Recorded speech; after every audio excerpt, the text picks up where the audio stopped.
It's Friday, November 1st, 2024.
We will once again start. We are here, obviously. Don't know what that even pronounces. Hi, congratulations. You've realized the obvious. We're here. And we're going to start here. I'm not going to be able to let that go for about 5 minutes. With our promotional segment where I tell you, if you'd like to support our show, it's very easy. All you have to do is go to supportourshow.com. And there you will find an array of options that will allow you to support the show in whatever way makes the most sense to you. We did get somebody who upgraded their Patreon support level a few weeks ago, so I'm sorry I'm late on saying that, so that is much appreciated. I don't know when people want me to say their names or not, so I send direct notes through Patreon. I like to allow people to preserve their anonymity if they so wish, because we here are one of the last places, apparently, anywhere that respects people's privacy. So we're not collecting your data. I will not blurt out your names. I will not say anything about you, except for Mike, who gives us the great LA stories, because he explicitly emailed me and said, don't worry about it. You can't get me in trouble with any of these people. This happened a long time ago, and I'm not in the industry. So, Mike, thank you very much for all your fantastic LA stories. So that person I will name because I've gotten explicit permission. Also, as far as I'm aware, Schrodinger's code is still in effect. Ozone may or may not get you a few months free on Libsyn. So feel free to try it out. And apparently, Lando is telling me that I cannot hear him anymore. So I don't know why I can't hear him. I don't know, man. Figure it out. I heard you a second ago. Did it happen when you hit record? I'm talking. You know what? The fact that I was allowed to go on for that long with no interruption tells you that clearly at times I'm not paying attention, because the little Skype bubble popped up and down a few times. And I didn't even notice it because I was in the middle of my ramble. So I don't know what to tell you. Do you want to mess with your mic? Oh, wait. Oh is typing. ... My shit is working. So is mine. We heard each other before, so I don't know what to tell you. Hold on. Let's see. Let me play a sound effect and see if I can still hear it. Hold on. There's a good one for this. Where is it? This one? No, that's a buzzer. Hold on. What I need is... here it is. Let's try this. Ooh. You know what? It is me, because I couldn't hear that, so I can't hear that. I'm just going to keep talking. I don't really care. That part's working. So I don't know. Well, we'll pause and figure it out. Hold on. We'll be right back. I mean, to you, we'll literally be right back, because I'm going to hit stop now, and then I'll hit start again. Here we go. Now, before we do anything else, can you still hear me? Can you hear me? I can hear you. Okay. I can now hear let's play the clear sound for this episode. Marco? Did you hear that? I did hear that. Did you hear that? All right, and so did I. So apparently there you go. now, we're good to go. Having done nothing. We are now in the same universe. Yes. Now, what I was trying to say to you before you go any further was that I think you should have a Patreon tier, right? Yeah. Where people can just ask us to talk about shit. Just a simple, 2-3 word topic. Because the thing is, it'd be interesting for us to have to delve into things that we don't normally necessarily delve into. So if somebody was like, "Hey, I'd like to hear your guys' point of view on blank," yeah, Well, you know I think what? anybody. In fact, I'll put it this: I think anybody who subscribes to the Patreon, anybody who adds to the show, I think that they should have the right to, Well, I was just about to say, I do have a tier for that. You're part of the Patreon. Okay, you have that tier. There you go. Message Yeah, me there on you Patreon. go. So yeah, if you're interested in us talking about certain topics, by all means, Although, email the show. Also, anybody whose Yeah. name I know from over the years, you can email me too. If you've been around that long, Well, there's it's that. fine. Yeah. There is that. So Unless you just like I mean, the we free have form people that thinking have- that happens. well, I think people do like that. But I over the years have had people bring things up. So if you've been around for that long, which I wish there was a prize. I don't know what it would be, but you would get it. So yeah, either way. But certainly, if people want to send things, I mean, people have made movie recommendations and stuff like that. Some of which I've watched, others that are on the 4,000-page list of things. But I haven't gotten those suggestions, and those do come up.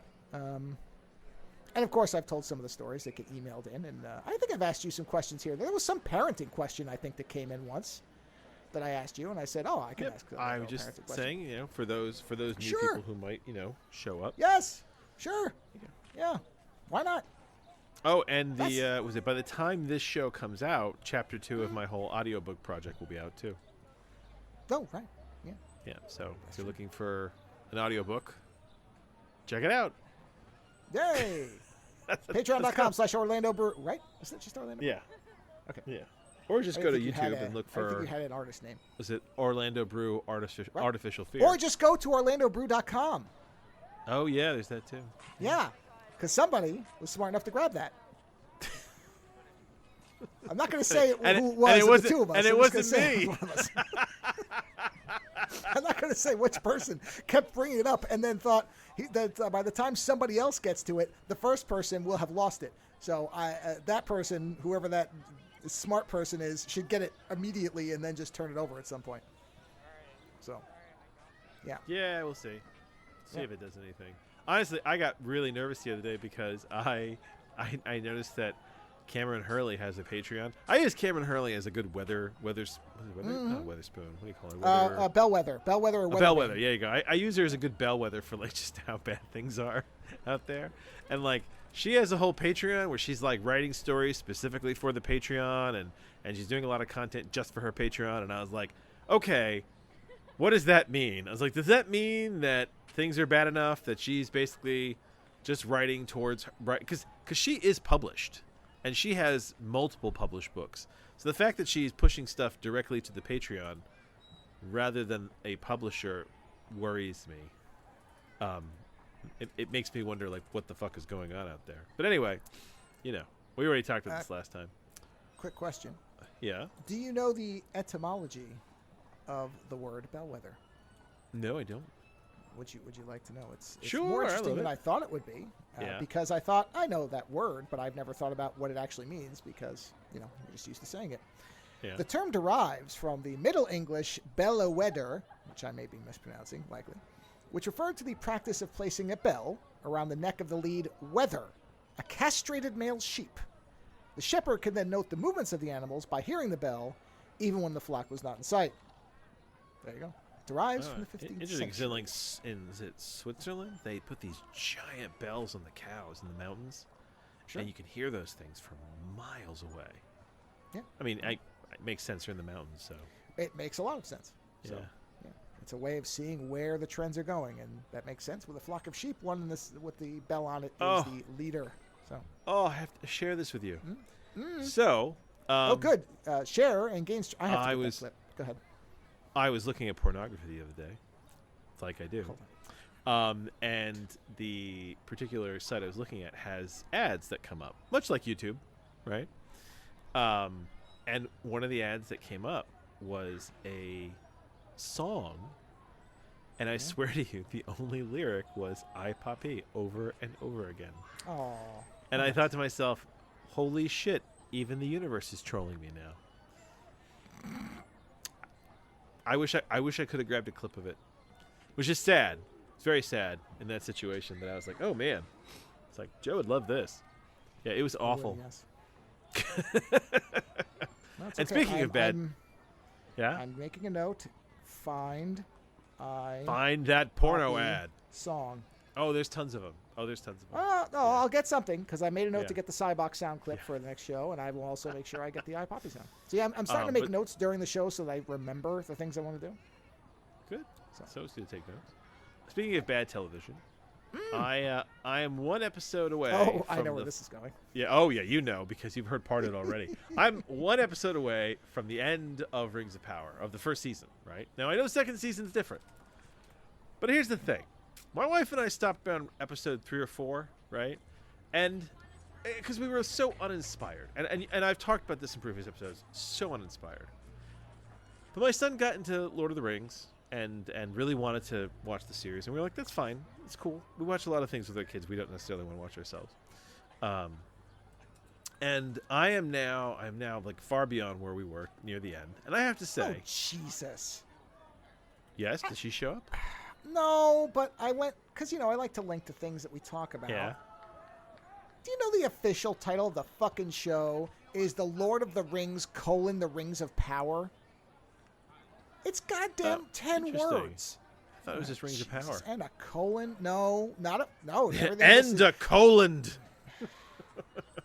Well, I am very near the colon end, irritated. Go ahead. and I have to say that it baffles me that a show that looks that pretty could be that fucking boneheaded.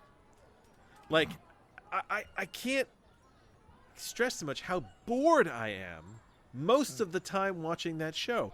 And then, like, so many of the interesting things they attempt to use are just references to Lord of the Rings. Oh, someone might be dead, but the horse has found them, and the horse will bring them back. Or, like, they have the hobbits. And, of course, there's a Frodo, and there's a Samwise. And you're like, oh, you guys couldn't do anything different? You just went with the same model? And it's almost like they're saying, really, we just wanted to make Lord of the Rings again, but we can't. So we're going to use as many like archetypes from Lord of the Rings until we get sued. But then they did it in this completely boring way. Fucking the Balrog showed up at the end of the episode, and I was fucking irritated at that point. And the worst part is the only two characters I even mildly give a shit about are Elrond and the Dwarf Prince, right? And that's despite the fact that I think that the guy that plays Elrond is, I'm not going to say he's an awful actor, but he ain't fucking Hugo Weaving. And maybe that's the problem, is that if this is supposed to be young Elrond, I'm not impressed. If they'd said he was any other elf, I probably would have accepted it.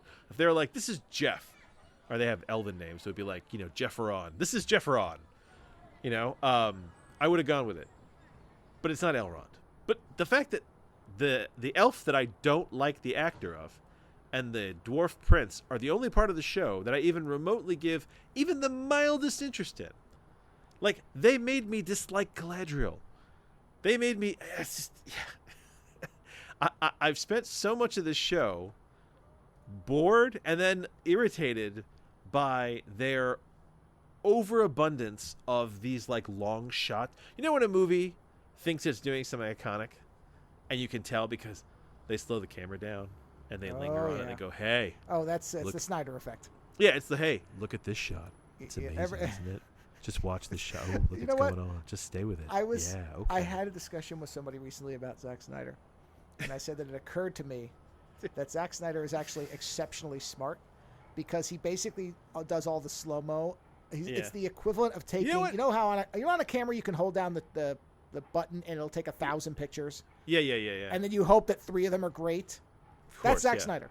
He's like, just slow it all down because one of them might be so good that the they'll whole talk movie about in slow-mo. Yeah, and they have a ton of slow-mo, and they have a ton of Zack Snyder shots. But they do this. They're like, there's this one scene in the episode I just watched where the little girl, she's a little girl. She's a little hobbit girl is giving the wizard who is Gandalf. Is there anything it is Gandalf now, or are they still just trolling people? Apparently, no. In season 2, they've said his name is Gandalf. All right.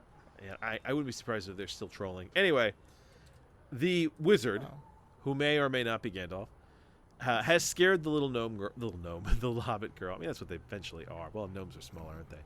And the hobbit girl he's leaving, and the hobbit girl goes to hand him an apple. to show that she still cares enough, right? Okay. Yeah. Hold on. Okay. Before we get there. Well, but I have an answer on your Gandalf Nope, question. I don't want it. I want to tell you this because it doesn't matter whether there's Gandalf or not. This is simultaneously confirming that you're right that they're trolling and that I'm right that they've named him. That's what's hilarious about it. So she holds the apple up, right? And they fucking like zoom out to give you this big wide shot of them in this destroyed forest, and he's reaching out slowly, and they slow it all down, and it's so dramatic, and I know that somewhere someone is sitting there going, oh yeah, just let them soak that scene up. Oh yeah, it's so big, it's so epic. Look, feel the emotion. And I'm sitting there going, what the fuck is even going on here, guys? Like, it's so. How can a show that costs this much money be this massively boneheaded? I don't understand. Like, I was really hoping that as it went on, I'd be like, oh, this is kind of cool. Like, it'll be middling. But I'm not even middling here. Like, the only part of the story that I'm even interested is with the Elrond I don't like. Disliked Elrond is the best part of the show. What does that say? So, yeah, I'm, unfortunately, I'm going to keep watching because my kids like it because, it's a kid's show. But go on. You said that they are trolling or not trolling?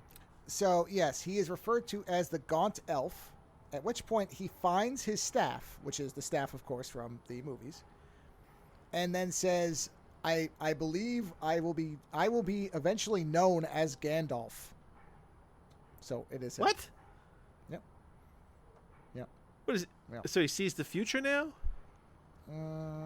Yeah, apparently. Yeah. I wonder. I wonder if this is all expertly written to avoid lawsuit. Oh, I have a feeling that's exactly. If he's like, so I may or may not one day become the elf previously known as possibly Wizard Gandalf, but I'm not really him yet, but possibly will be him. So you can kind of think of me as him, but not really. Yeah. Wow. So this I think that's what it is. Is that they can't use Gandalf? So this is Lord of the Rings written by lawyers. Well, that's and then there's another one who seems to be Saruman, but they haven't confirmed it is. So I guess he could at some point think that he will become known as Saruman. I don't know. Oh, so I thought they named him. They haven't named the guy. I don't think so. It says Dark Wizard. Saruman the White. You're talking about Saruman the White. Sauron. Jesus Christ, fucking Tolkien! Why did you name the two big bads in your fucking book the same thing? It is strange that somebody so obsessed with language and detail did that. It's basically like he's got Jeff Jeff and Jeff Gof. Jeff and Jeff. Yeah. Yeah. Jeff the good, Jeff the mostly good, and Jeff the bad. Well, which Jeff are you talking about? I'm talking about Jeff. You know Jeff, right? No, you gotta say it slightly different. It's Jeff. Yeah. Saruman. Fucking hell. Anyway, yeah. So but they have named Sauron, right? Yeah, based on what this says here. They've named Sauron because I think that happens. Actually, wow! This was apparently it was really, really recently because this is showing October 3rd. Is this thing? The Rings of Power finally reveals a stranger's name and identity. Here it is. Yeah. So somebody says goodbye, Grand Elf, and that triggers something. And when he gets back to Tom Bombadil's cottage, he says that he knows what his name will be on Middle-earth. Gandalf. That's what they're going to call me, isn't it? The wizard says in the final episode. Wow, they waited until the end of season 2. That's what they're going to call me. But legally, I cannot say that is my name. Yeah. Because didn't they? I thought they didn't get the rights to Gandalf. That's what I thought too. So as long as they never call him that. Oh, geez. I wonder if this is wouldn't that be funny? If this was just their way of getting around what LOTR characters does Rings of Power or is allowed to use? Let's take a look. Okay, here we go. Rings of Power. All the Rings of Power. Oh, Amazon's The Rings of Power now has the rights to all 5 wizards. Hey! Well, there you have it. There you go. When did they get it? When did they get it? Well, maybe while they were filming this fucking season. I'm wondering if they got it Well, okay, I'll be very honest. This is not a this joke. is before. Hold on. So this is apparently before season 2 came out. Okay, well, I was going to say, Yeah. my suspicion would be that... Oh, here you go. Yeah? A report has gone out that reveals that Amazon has gained rights outside of their initial deal with the Tolkien Estates. Yep. There you go. Originally, so deal... they probably had a plan to not make him named. Well, originally their deal allowed for the text written in the Lord of the Rings and the appendices that only focused on the Second That's Age what I thought. to be adapted to television. Now they have received permission from the estate to have 2 extra pieces of literature to be adapted for television. The streaming service now has access to all 5 of the Istari in the show.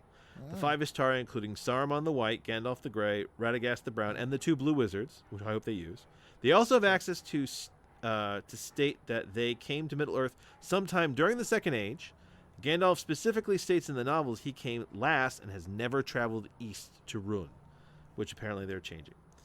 So yeah, they Amazon just kept man, I wonder what they paid for that, because that means that they went above what they paid for the initial rights.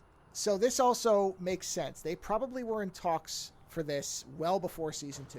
Yeah. So they probably had this character, and they wanted to make sure that they could play it, because there was a misdirect going on where, I don't know, some creatures thought he was a dark wizard, and then they realized he wasn't. I think at one point they thought he was Sauron too. Yeah, I mean, that's the thing. When he first popped up, I thought, wouldn't it be funny if this guy was Sauron? Well, that's the thing. So at some point you get to a stage where you say, okay, we know we have the rights, so we're going to get them, and now we can do it. So they probably filmed the mysterious multiple versions of the reveal.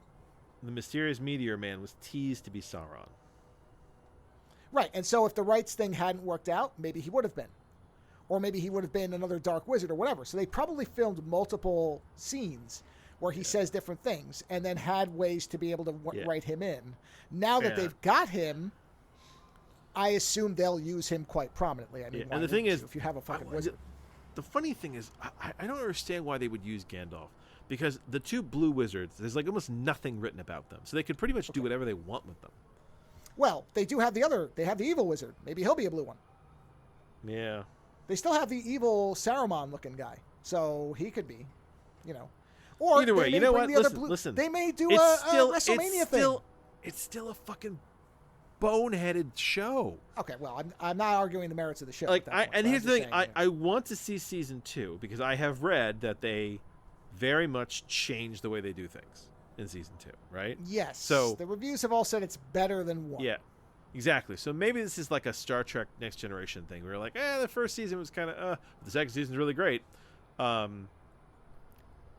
now I would actually, you know what? I would say that based on what I've read, it feels very much like this is Next Gen season 2. Still a lot of mistakes. Yeah, but better. A big leap to the first one. Yeah, it's just Riker's got a beard at least. Yeah, man, it's just so. Yeah. I just can't. I can't say it's pretty. That's like the only really good thing I can say about it. Like the show is very pretty. It looks great. Sure. But they're so focused on their iconic shots. It seems to be like the only thing they care about. Like they want iconic shots, but otherwise, the pacing is terrible. Yeah, yeah. God. So, I'll let you know when we start season 2 and see if it gets like any better. But what's funny is that meanwhile, I've shown my kids Firefly and they think that's the best show ever. They think Malcolm Reynolds is the coolest motherfucker that ever lived. Well, that's and good. when I told them that show only got one partial season and got canceled, they were like, "What? Why?" And I was like, "Because people didn't." I was like, "Well, I said there's a movie that you can watch at the end, but I said people didn't get it." And they were like, "What do you mean they didn't fucking get it?" I do love trying to explain things to kids that are more weird and complicated, but the kids really just break it down to its like most simple form. They're like, "This is a fucking awesome show." I mean, I didn't say fucking, but in my head sometimes I kind of hear the intonation, which is, "This is a fucking awesome show. Why would they cancel it?" And the explanation of people. Nothing. Yeah. You lose. Good day, sir. The fact that people don't get it doesn't seem to work on them. They're like, "But how do you mean people didn't get it? A bunch of they're outlaws. They're on a ship in space. It's like it's all on the TV. What's not to get?" Yeah. Although I realize. Wrong. I realized something funny about Malcolm Reynolds that makes me kind of like the show even more, which is I do love the fact that they had a curmudgeon character, and then they were like, let's find a really charismatic actor and cast him as a curmudgeon, so that we have the most charismatic curmudgeon on TV. Well, they did a version of the Han Solo playbook, right? Which is to make the scoundrel a really good-looking, but the charismatic thing, fella. I'm going to say that I think that Nathan Fillion is a better curmudgeon, a charismatic curmudgeon than Han Solo. Well, Han Solo, because they turned Han Solo around in one movie, which was an hour and a half. So he turns around quick. Whereas Mal there's always a line with Mal, even in the movie. There's always this line where you're like, okay, he's gone full atomic now. Okay. Well, Mal is what Han Solo was before the first Star Wars movie. Shooting Greedo. He's the shooter. He is the personification of the Greedo shot. Right. Yeah, and like I said, the Han Solo thing is that the movie I think did a good job of it. I think the Solo movie tried to kind of frame it that way, that he had a life that was less virtuous for a long time before these events came around. He wasn't Luke Skywalker. He didn't have big dreams in his eyes. Yes, exactly. And what's fun, and when Malcolm Reynolds kicks that guy through the engine, Jesus Christ. My kids were just like, whoa. I'm like, way to do a really intense, gory scene without the gore. Because in your head, you're like, that guy just went through the engines. Like, and then the next guy that he threatens is like, no, I'll do it. It's cool. It's fine. You don't have to kick me through the engines. It was good. And I'm like, man, do you know what the other side of that shit must look like right now? Or it just must be like against the rocks. Like, oh, God. I am such a fan of directors who know how to basically get that PG rating, even when they're doing very not PG things. I love that. I also love when you can clearly see a movie that wants a rated R sex scene, and they're like, how do we make this very PG? And like the very clever like editing where it's like you almost see things and this and that, and it's hilarious. So yes, my kids don't understand how Firefly is not the biggest thing ever, especially since they were watching Star Trek Next Generation, and they think that it's fun, but they think Firefly is better. Now, they don't think Firefly is better than all of Star Trek. They think that Stranger Worlds is like the best thing ever, which I agree with them. I think Stranger Worlds may be my favorite Star Trek show of all at this point. Although they're beginning to love Lower Decks. And I have to say, I am very impressed with Lower Decks. The shit they get away with. But yeah, they love Firefly, and I was trying to explain to them that a show like Firefly only even got on TV because of Star Trek Next Generation. Because like there was really no space TV for a while, was there? Well, yeah, there was definitely. Well, the space TV there was not like it is now. It really did kind of establish that science fiction could work in a bigger way. There were smaller things like Lost in Space and stuff like that, but it was really, Star Trek really kind of established a lot of things that were not present before, and they brought it back as a norm. Well, not only a norm, but it was a diverse cast. It was they often told very kind of allegorical and parable type stories that were subtly underneath the surface about direct social issues that a lot of other shows stayed away from. Which original Star Trek did as well. No, that's what I'm saying. Is original Star Trek changed a lot of things, and then when Next Gen came, it was because again, when it first came out, the original series fans were adamantly against it, and it was a show that probably couldn't exist today because they would cancel it after a season. They'd say, nope, nobody likes it, they'll cancel it. Yeah. Whereas this one, they were like, no, we're going to keep going. And a lot of things were different, including, to so radically shift. To some degree, you could say they offset the Shatner role into Riker and some of the other officers. Yeah. But to have those two captains be the first two captains that anybody would have seen are so different in every possible way. Well, that's the thing. When you watch amazing. Strange New Worlds, a lot of Strange New Worlds is they've pretty much got the Enterprise crew there, especially now, except Pike is the Yes. Boy Scout. That's really the only thing, because you have Spock there, you have Uhura there, right? Yeah. Whereas with Next Generation, they really didn't want to change things. So like Picard is not like Kirk at all, and whereas Riker is more like Kirk, he's still way more sensitive and aware of people than original Kirk was. Because in Stranger Worlds, they've changed Kirk a bit and made him more of a Yes. a human, not just a giant like adventurous cock in a uniform. Right. But they changed the dynamic. Plus, they had a psychic on board. Klingon, And then was that? the mortal enemy of the Federation, was an officer. Yeah. Well, that's what I mean. Is it just in terms of the captain, it is the most opposite of what Shatner was that you could have: balding, not classically handsome. Oh yeah, not and I tried to- American. You know. Yes, yeah. And I tried to explain what a big deal it was that Picard didn't have hair to my kids, because my kids are used to bald men, right? I'm a Sure, bald man. Of course. Yes. But they're not. But like on TV, like it's kind of normalized now. There's a lot of bald actors.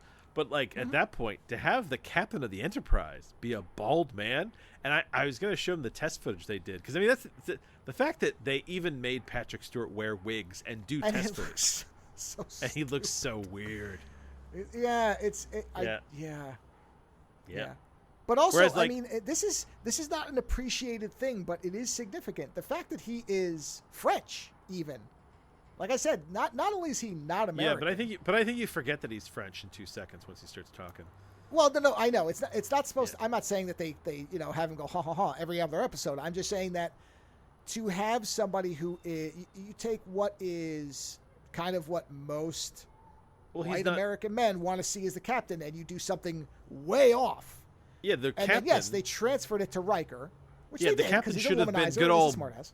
Yeah, it should have been good old Bill Riker. That should have been. Well, not to mention, he didn't want to shoot everybody either. That wasn't his first instinct. Wasn't to blow them up. It was, can we negotiate? Can we talk to these Let's people? talk. Yeah. Right. You know. So. So. And the ship is, even in its visuals, the Enterprise D is a much softer looking vehicle or ship than the original Enterprise, because it's got all the curved lines and everything. So it doesn't have the aggressive part. They put that on the Klingons, which is why the Bird of Prey is the best ship in all of Star Trek, period. It is. That Bird of Prey with the wings that move is the best ship they ever designed. They're never going to top it. It is impossible. That thing is fucking amazing. And that's also where I think they did a lot. Next Gen did a lot of really smart things that weren't obvious at the time. And that if it had not Because you never harp on, but you never know. That's the thing. You never know what's going to be. This is going back to Rings of Power. You never know what's going to be iconic. well, you no, can't you don't. force But iconic. Iconic no, you just can't. happens. I agree, but they intentionally or not, and I do think there was intention. I think they intentionally got a very good design team. No, but you're saying it right there. Good design, right? You do good design no matter what. If you do good design, that's just what it is. If it becomes iconic after the fact, that's fantastic. But you're supposed to do good design anyway. Well, you are, but they had where the original series, I think, succeeded despite, and it wasn't because there wasn't good writing involved. It was because they were given like no budget and they had no idea. They were really pioneering a lot of things. So the original series deserves the respect but how many shows are that? That's how a lot of iconic shows start. Right, and that's what I'm saying is Next Gen feels nearly fully formed right from the beginning. I'm just curious. What? Let's see if we can find how much the first season of Next Gen cost in comparison to Rings of Power. Oh, it's going to be less, obviously. It's going to be hilarious. Yeah, it's going to be a lot less than. I don't know. How do you find that stuff out? Oh, here we go. Oh, somebody's asked. Hold on, right here. I just saw it. Damn it. Somebody had the direct question. Here it is. Reddit. Good old Reddit. Does anyone know the budget of the series? Okay. How much did it cost to make an episode of Star Trek Next Generation? So every episode of Star Trek Next Generation costs $1.3 million. That's what I see too. Yeah. Yeah. So now how much? So 24 episodes. That's 25 million and change, I would guess. Okay. So how much Rings of Power cost? Per episode, yeah. Yep, I'm looking up right now. Hold on. Well, what was that? How many episodes are in the first season? Holy shit. Okay. So Next Gen costs how much? $1.2 million per episode. Okay, Rings of Power costs $58 million. The first season or first? Per episode. Oh, wow. Each episode costs around $58 million. Okay, now to play devil's avocado though. In Oh, by all fairness, play with the devil's avocado. in fairness,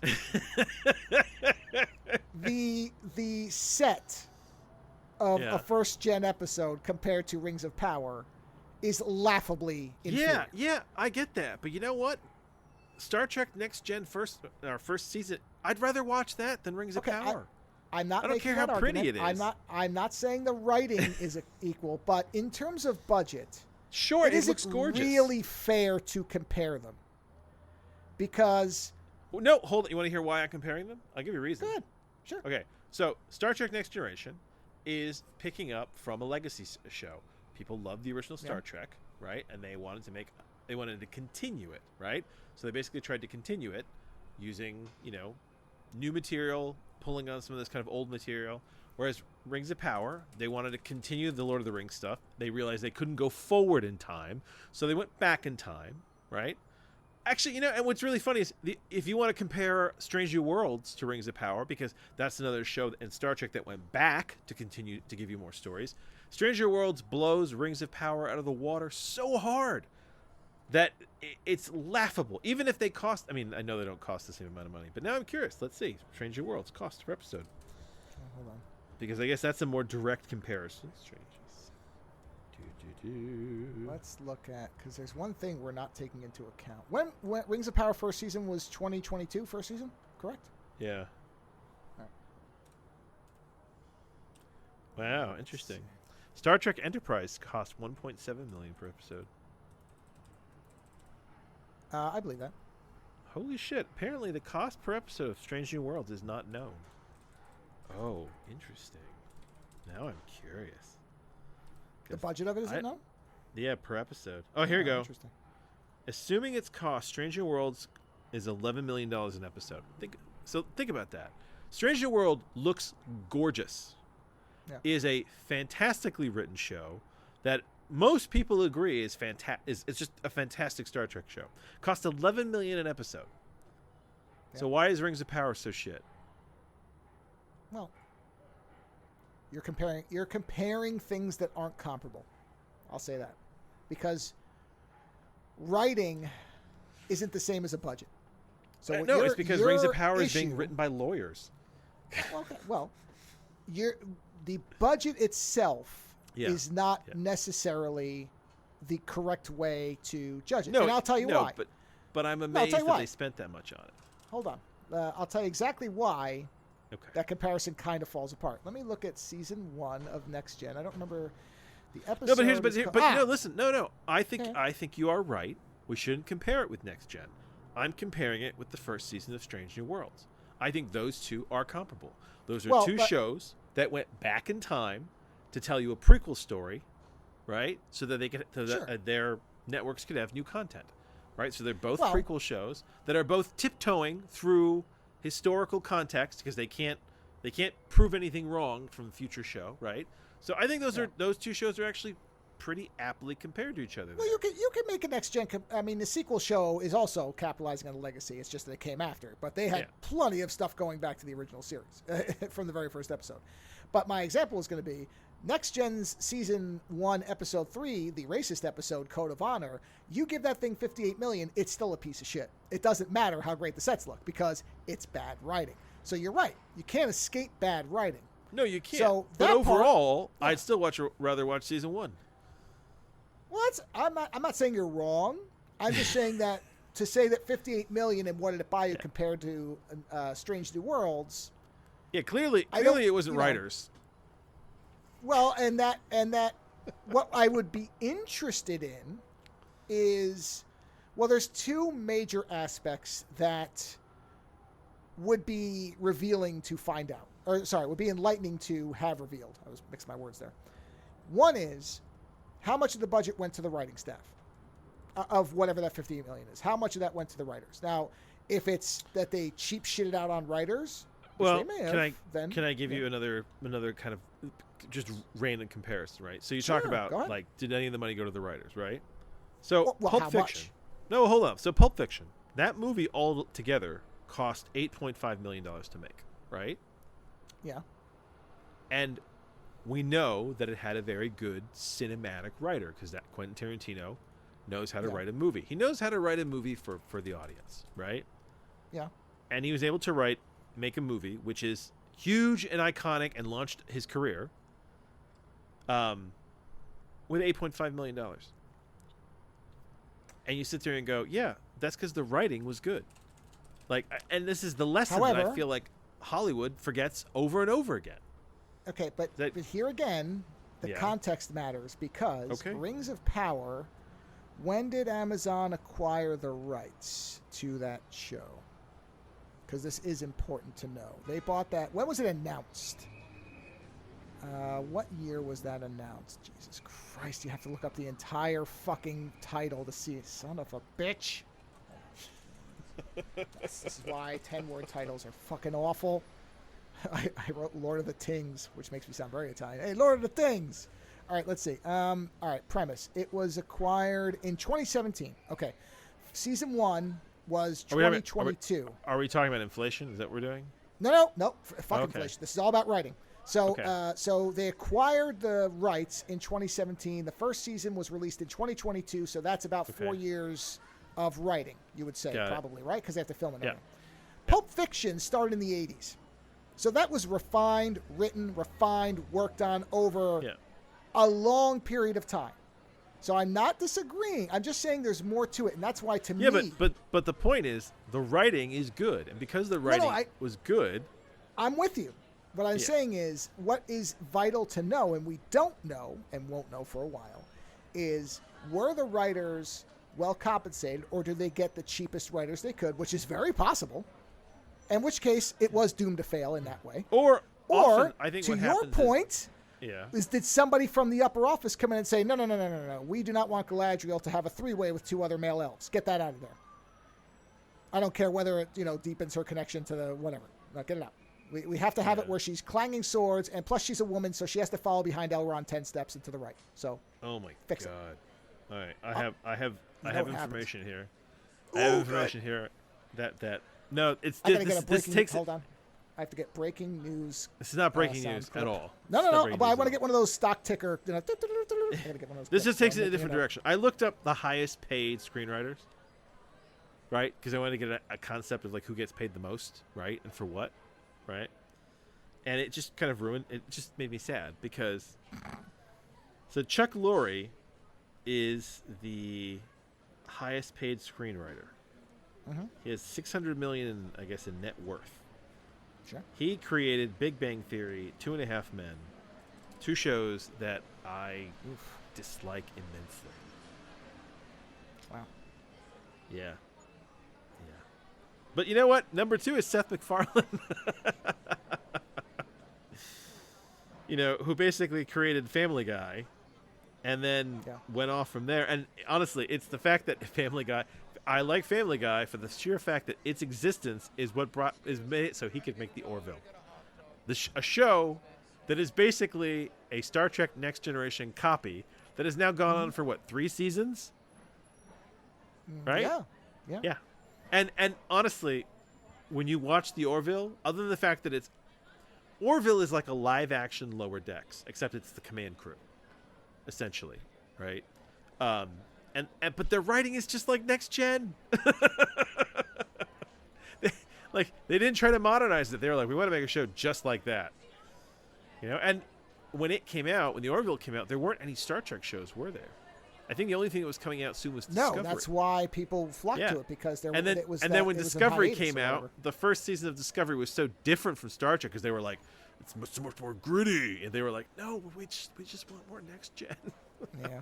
Anyway, yeah, so he's the second highest paid, and then you get people like David Kelly, who did Boston Legal, and Boston Legal is a very clever show that went 5 seasons, 6 seasons. Where did they go?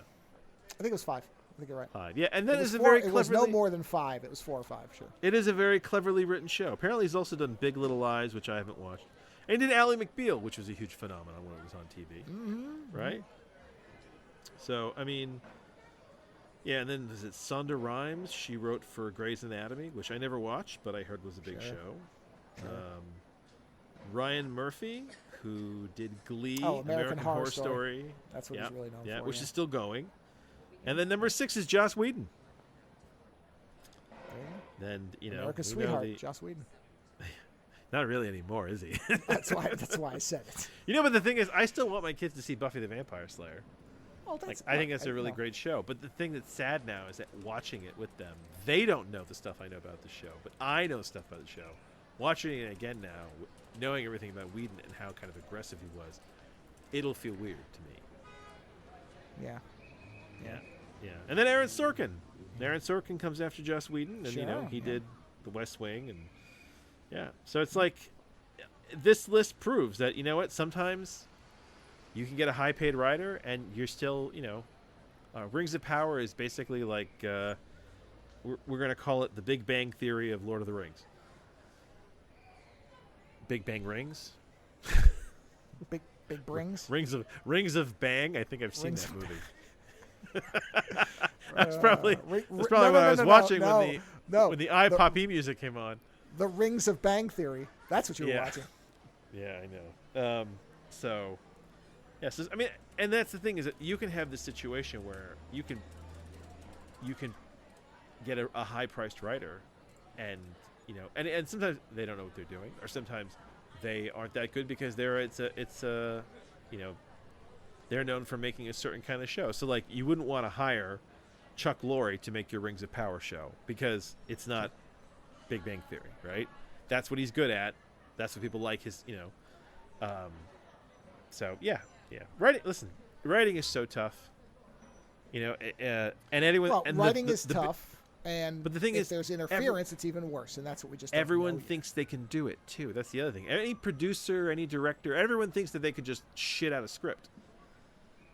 And what's funny about that to me is that this is much like an artist, right? So you're an illustrator. You're a director knows right away whether he can draw or not. Everyone in the room knows whether he can draw or not, right? So when Peter Jackson was making Lord of the Rings, Peter Jackson can't draw.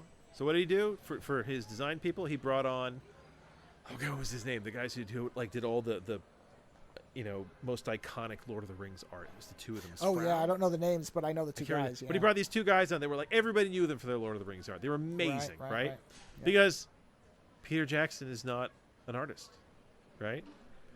But the thing is that Peter Jackson could then turn around, and I'm pretty sure he wrote the script with, with his wife, wasn't it?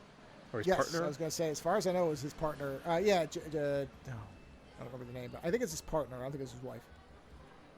Or at least I don't think she was his wife at the time. It was his writing partners. So the Rings of Power screenplay are Fran Walsh, Peter Jackson, and Philippa Boyens.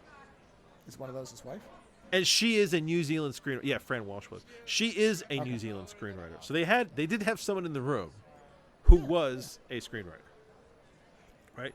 But the thing that always baffles me is this idea that anyone can basically be like, I wrote and directed this movie. And they're like, well, do you know how to write? No, but I know how to make a script.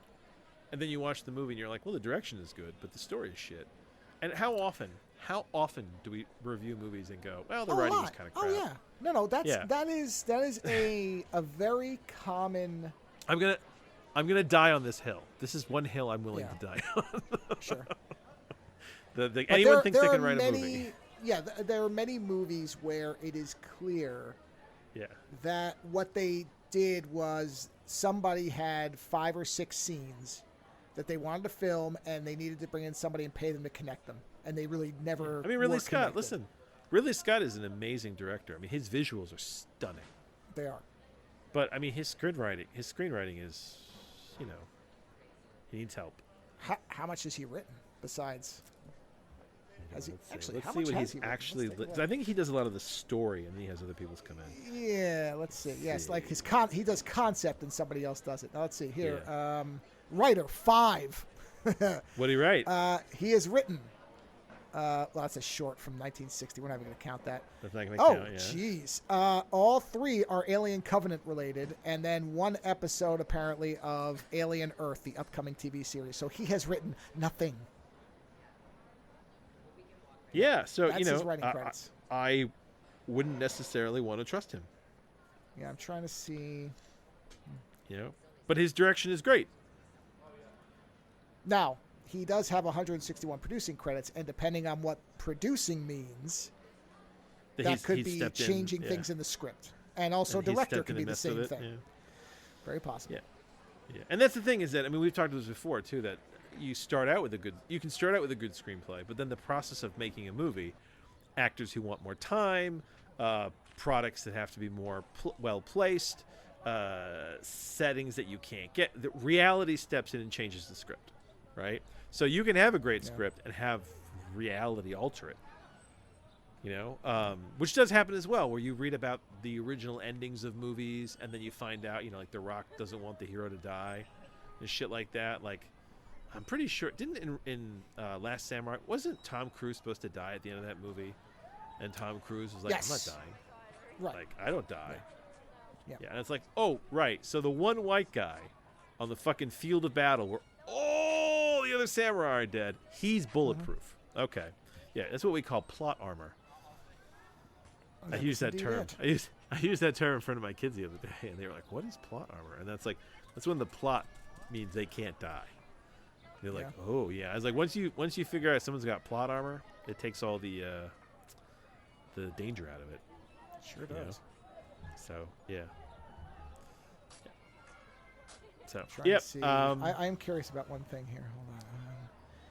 Wow, that movie. Okay, 1992. Blah blah blah. Original screenplay. Okay. Film was based on. And here's the thing: like outside of Joss Whedon being like an aggressive asshole, the man can write. I will say that he can write, and I did enjoy his shows. Right. Well, yeah, and I don't think. I mean, Dollhouse crawled a little bit up its own ass toward the end there, but. Yeah, no, I mean, this is one of those things. And we've had this conversation before. Yeah. Just because the person is a piece of shit doesn't mean that. I mean, Neil Gaiman, right? I mean, The Sandman is still a great comic series. Oh yeah, and you said to me that what was it? Good Omens is getting a 90-minute season finale movie, right? And I was so annoyed about that because that's all because Gaiman fucked up, and they're kind of like, well, we can't make your shit now, and it's so annoying because. I think once they finished the first book, or the only book, right? When they finished the first season of the show, it wasn't Gaiman's anymore. I don't think that he was writing it. I think he was idea, pumping for it. But I think otherwise, they brought in other writers, right? Mm-hmm. So it's annoying that, and the only reason we're getting 90 minutes is because Michael Sheen and David Tennant are so good. It's the two of them that got you 90 minutes, but it's just very annoying because that was a fun show, and now it has to die. I mean, you said that Sandman season 2 is only going to make it because they were pretty much halfway through it or something like that. Yeah. I mean, they've already they're doing interviews and stuff for it already. So the production, I think, had either wrapped at the time all this came out, or was close enough that they could not back out, or wouldn't because of the amount of money. Yeah. I saw something the other day that just kind of came on. So, I didn't know that Louis C.K. is still touring as much as he is. Yeah, the man apparently won an Emmy. Yeah. So, I was traveling a bit, like a little bit back, and I was just kind of, it's like late at night. I'm stuck in a hotel room, and I was kind of just trolling through YouTube. And I saw this clip, and somebody says, it was like Louis C.K. explains his crimes or something like that, and I was like, you know what? I'm about 20% curious, like, what does the man have to say about what he did, right? And he spoke about it in one of his comic bits, and he said essentially, hey, I'm going to give you guys a piece of advice. If you have a weird kink, he's like, ask people if it's okay. He's like, ask them again. He's like, and then don't fucking do it. And I was like, hey, you know what? That is a good piece of advice. And that is, outside of Louis C.K. and his shittiness, that is a good piece of advice, because I just get this thing that every time you read about somebody that you like, or somebody who's funny, or somebody who's very creative, at some point you're just sitting there waiting for the piece of shit moment to come out. I thought we were so good on Gaimon, right? It's been years, right? Gaimon had, not Gaimon. He's a big fucking sci-fi nerd. Nah, not Gaimon. And then all this shit comes out, and you're like, oh, fucking hell. Like, you start to want certain people to pass away before they can basically break your heart. Yeah, well, no, it's the guy. I've seen a lot of the what do you call it, the Dark Knight Returns line when everything comes out. You either die a hero or live long enough to become the villain. Yeah, we're like Terry Pratchett died he had this horrible brain. What was it? I don't know what it was, but it was. Yeah, but he chose to die before it completely took him over, right? And it was heartbreaking. But there's a little part of me, just a little part, that's like, you know what? I'm really glad that he passed away before anything horrible came out. Where they were like, yeah, Terry Pratchett was like into children, or Terry Pratchett was, like some other fucked up thing to come. I'm like, no, he just died, and he left this beautiful legacy of comedic fantasy, dry wit, and like, but you get scared because you're just waiting for something bad. I mean, listen, how old was Bill Cosby before all that shit came out? How many decades of Bill Cosby did we get before all of a sudden you were like, oh God? And my wife the other day was like, we were talking about like stand-up comedy that my kids could watch, and my wife's like, Bill Cosby? And I was like, I can't watch that. And she's like, really? They don't know? I'm like, and I said, no, but they will know. That's the thing. Even though they don't know now, they will know. I was sure that quote from The Dark Knight was something more historical. Yeah. But it appears it is not. It's just good writing. There's a whole thread of people trying to figure out if that came from there. And, they say variations of it exist. Most closely in Nietzsche had something similar to, the Abyss quote. The full quote says, he who fights monsters should see to it that he himself does not become a monster. And if he gaze for too long into the abyss, they get right. But they boiled it down into a great line. But honestly, even that quote. It's not really that. Yeah. The thing about philosophy is there's so much interpretation. Was that Jonathan Nolan who wrote that movie? That was Jonathan Nolan. Good work, Jonathan Nolan. Holy shit, great line. It's the Nolan brothers and the other woman, what's her name, who did... Whomever were the writers. Yeah, the three of them. Good, one of them. Hold on, I have to... Yeah, but it's the two of them. It's Jonathan Nolan writes a lot of the stuff, and then the woman, who I think is his wife. I believe that's correct. Because they did West Wing. Yes, they did Westworld. And Westworld was the first season of Westworld is gold. Right? I mean... Die a hero clip. I've already got 4 clips for this goddamn show so far. Oh, really? Are you going to put them in after the fact? No, I'm going to get them to use in the future. So, no, I won't put them in after the fact. Jesus, if you start writing these things down, holy shit, you're going to have a big soundboard. So far, I've got Find iPoppy porn song. Oh, God. That's number 1. Get the Cybox sound clip for gaining strength from sharing. Get breaking news sound effect. And get Die a hero clip from Dark Knight. Those are my notes thus far. Well, yeah. So it's in my sad phone. These won't be in the show notes. These are my notes. We lose so much like art that could have been because of essentially bad men. I don't know. I'm gonna even go beyond that. It's not even bad men. It's basically men who can't keep their dicks in check. Because that's what it is. I'll tell you what my opinion on this, because I've kind of come to a state of. Because there is the art versus artist thing that goes on for a while, right? And we've discussed this before, but I didn't tell you this because I thought of this a while ago. I think this is when you were gone for like a week or something. I kind of was thinking this over for some reason, and it occurred to me that because people will go back and forth. Well, don't if somebody was a scumbag and they made something, then it's bad to see it, or you shouldn't care, right? Those are the two sides. Yeah. I thought the easiest solution to this is simply to make sure that person no longer gets any type of financial money from it. Because if they hurt somebody in the creation of it, in that case, not just in general, but if I there have were kind of a people different injured, line. then, I have a different line with this stuff. I have trouble the more the closer a creative piece is to the identity of the person. So, for example, I have a hard time with Bill Cosby's stand-up, right? Because he wrote that shit. That shit's all him. That is from his mind. Right. So when I see it, I'm like, oh, God, this is the same mind that did this. Like, your logic here is the same logic that was like, hey, guys, this is okay, right? Mm-hmm. So, like, I actually have more of a problem than watching Usual Suspects. Because Kevin Spacey didn't direct, write, or do anything. He just showed up for a job and played somebody that's not even him. It is completely separate from him as a person. Now, I know that I'm pretty sure he had a hand in writing House of Cards. And he also produced that, and like that's much more him. He kind of he got to do what he wants. So I'm kind of like, okay, House of Cards, not so much. And it's like the further I get away from your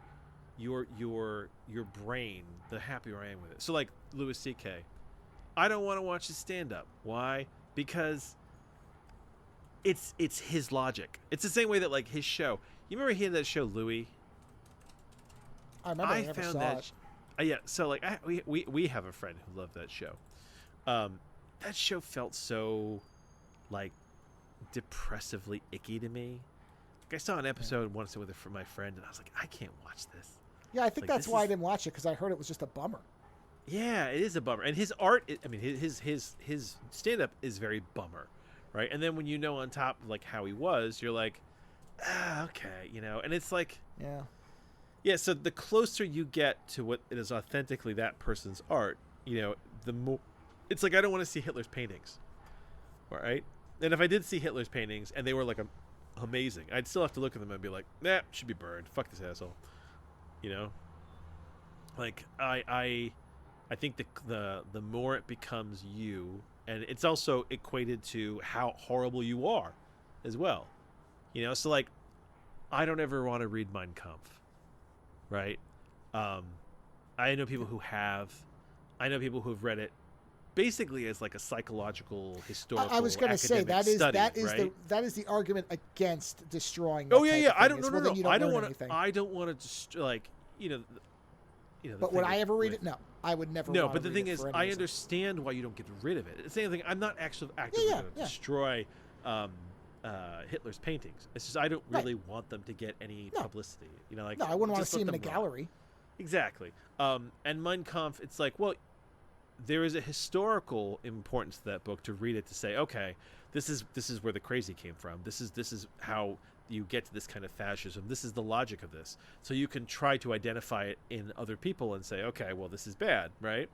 But I personally don't want to spend time in that psychological space, because I know the crazy that came from it, and it's like, I'll read a Cliff Notes of it. I guess is the thing, and there's a lot of stuff like that. But I think, but for me, it's like, no, I don't think you need to erase everything Kevin Spacey ever did. But I also, it's just how close that person is to a piece of art. And the closer you are to it, the less close I want to be to it. So like Seven. Seven's a great movie. He just showed up and did a role. He didn't write it. He's not even one of the main characters. I had a problem with that. Well, plus he's playing a monster, so it's kind of like, yeah, there you go. But it's that kind of thing. It's like Harvey Weinstein movies, right? And he does get shot in the head, so all things work Harvey out. Weinstein produced a lot of movies. The man was a monster, right? So does it mean those movies are bad? No, because he didn't write them. He didn't act in them, right? It's sad that he was the monster that he is, but I will see those movies because those movies are still great works of art, and he is far from the center of them. What's really sad is that I really love Shakespeare in Love. I think that's a fantastically written movie, and Joseph Fiennes didn't want to play ball with Weinstein, and Weinstein was like, "I'm gonna fuck your career up," and he did. That's why, I thought that after Shakespeare in Love, Joseph Fiennes was gonna pop up in everything, and then he didn't. Like, he just quietly drifted off and just now pops up it's still to this day. He pops up in movies now and then. He never became this big heartthrob, even though Shakespeare in Love is a fucking incredible movie. And stuff like that I feel bad about. But yeah, it's how close the monster is for me to the heart of the art that you're looking at. If it has a monster's heart, then I want to avoid it. And that's why it's like, my wife's like, well, the kids won't know. We could watch Bill Cosby, and I'm like, no, we can't, because what you're doing is you're creating a place in their hearts for that character, for that person to exist. Like, the big betrayal of Bill Cosby is we watched all his stand-ups, we watched his TV show. He was like the TV dad to everybody, right? And then you're like, oh no, he's the TV dad that was like drugging women and fucking them when they were unconscious, right? Oh, how many? A lot, right? And you're like, oh god, and it's like more of a betrayal because you're like, fucking hell, this guy iconically was in our minds for so long, right? So it's like, I don't even want to go down that road. It's like, no, they don't know, but guess what? They will. They'll find out one day. They'll be like, oh shit, why did you have us watch this? Like, if you knew this guy was this horrible monster, you know, it's like giving someone Mein Kampf and not telling them, you know, it's like, I mean, it's like trying to find someone who doesn't know who Hitler is, but giving them Mein Kampf and be like, oh, you should read this. It's a really great self-help book or some shit like that. Right. And they're like, oh, by the way, you know that book? Yeah. That was written by a monster who tried to wipe out, you know, the Jewish population of Europe amongst other populations of minorities. So yeah, so that's kind of my sliding rule here. It's the more monster heart it has, the less I want to see it. Yeah, and I steer away. You know, that's why so, like, my wife will never see Midnight in the Garden of Good and Evil, because I'll never watch it again. Was he heavily involved in that? I know he's the lead, but was he? He's the lead in a thing about somebody who may have killed his male lover, and based on some of the things that Kevin Spacey, by all accounts, yeah, but the funny thing is, you know, that's based off a true story, right? Oh, I know it, but I don't care because he's too right. center of the story. Okay. It's kind of like when in L.A. Confidential, I find that movie. Well, I still love it because he's not the main character. Yeah. But that thing where he is incensed over the killing of a homosexual man based on what his abuse was, I look at that and I go, that's a true... I mean, it is a demonstration of how great the actor it is, but he was probably channeling something of himself in there where I'm like, that's a fascinating thing to see now and think about was that any type of recognition of the damage he was doing? Well, honestly, I wonder... well, first off, the man was a great actor. I mean, you can say whatever you will. Oh, he was yeah, a very no, good actor, I agree. Right? I mean, and is. Also, he's great. And also, I think that you get this compartmentalization. Oh, absolutely. Of the idea that, well, I'm abusing men, but I'm not killing them. I'm not a murderer. But right? You do wonder if some of it bleeds out here and there. Well, I'm sure it does. Yeah. But yes, it is undeniable that his death scene in that movie is probably one of the great death scenes that will ever be captured on film. The life going out of his face looks real when he dies after getting shot. That is unbelievable acting. There's no doubt about it. Whatever you think of him, that's and this is what I mean. And this takes us right back to that idea that if you are failed by these artists. But that's where I think if they just cut off those people benefiting, just don't be a monster. Don't be a monster. That's all. Well, like, is that so hard? You know, and but then you also have to give people the possibility of can people come back? Can people get beyond it? Can people be forgiven?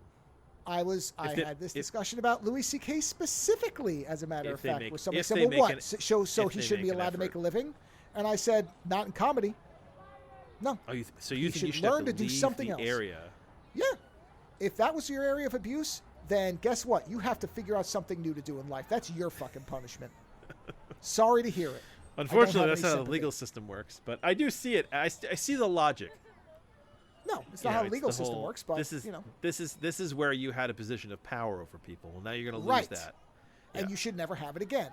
Because I don't want to hear about, oh, I've learned a lesson when you got caught and were publicly exposed. I don't know that you learned anything. But you just realized from your marketing agent that this is what you have to do or you're going to go away. But to be clear, that's usually where you figure out the lesson. It's usually when you hit rock bottom that you can then shift. I'm not saying that that's what he did, but I'm saying usually that's where you are. You know? So I'm trying to think... I'm trying to think of an example of somebody who was a monster and then like reformed and then ended up being like a force for good. Well, I think you could look at James Gunn and his, reckoning with what he said in the past as a version of that, where he's like, yeah, I said these things. I was stupid. Yeah, exactly. But he barely said anything. I'm not saying I'm not comparing scales. I'm looking for somebody bad, somebody who was actually bad, not just said. What I'm getting to with that is Louis C.K. I don't think actually learned anything.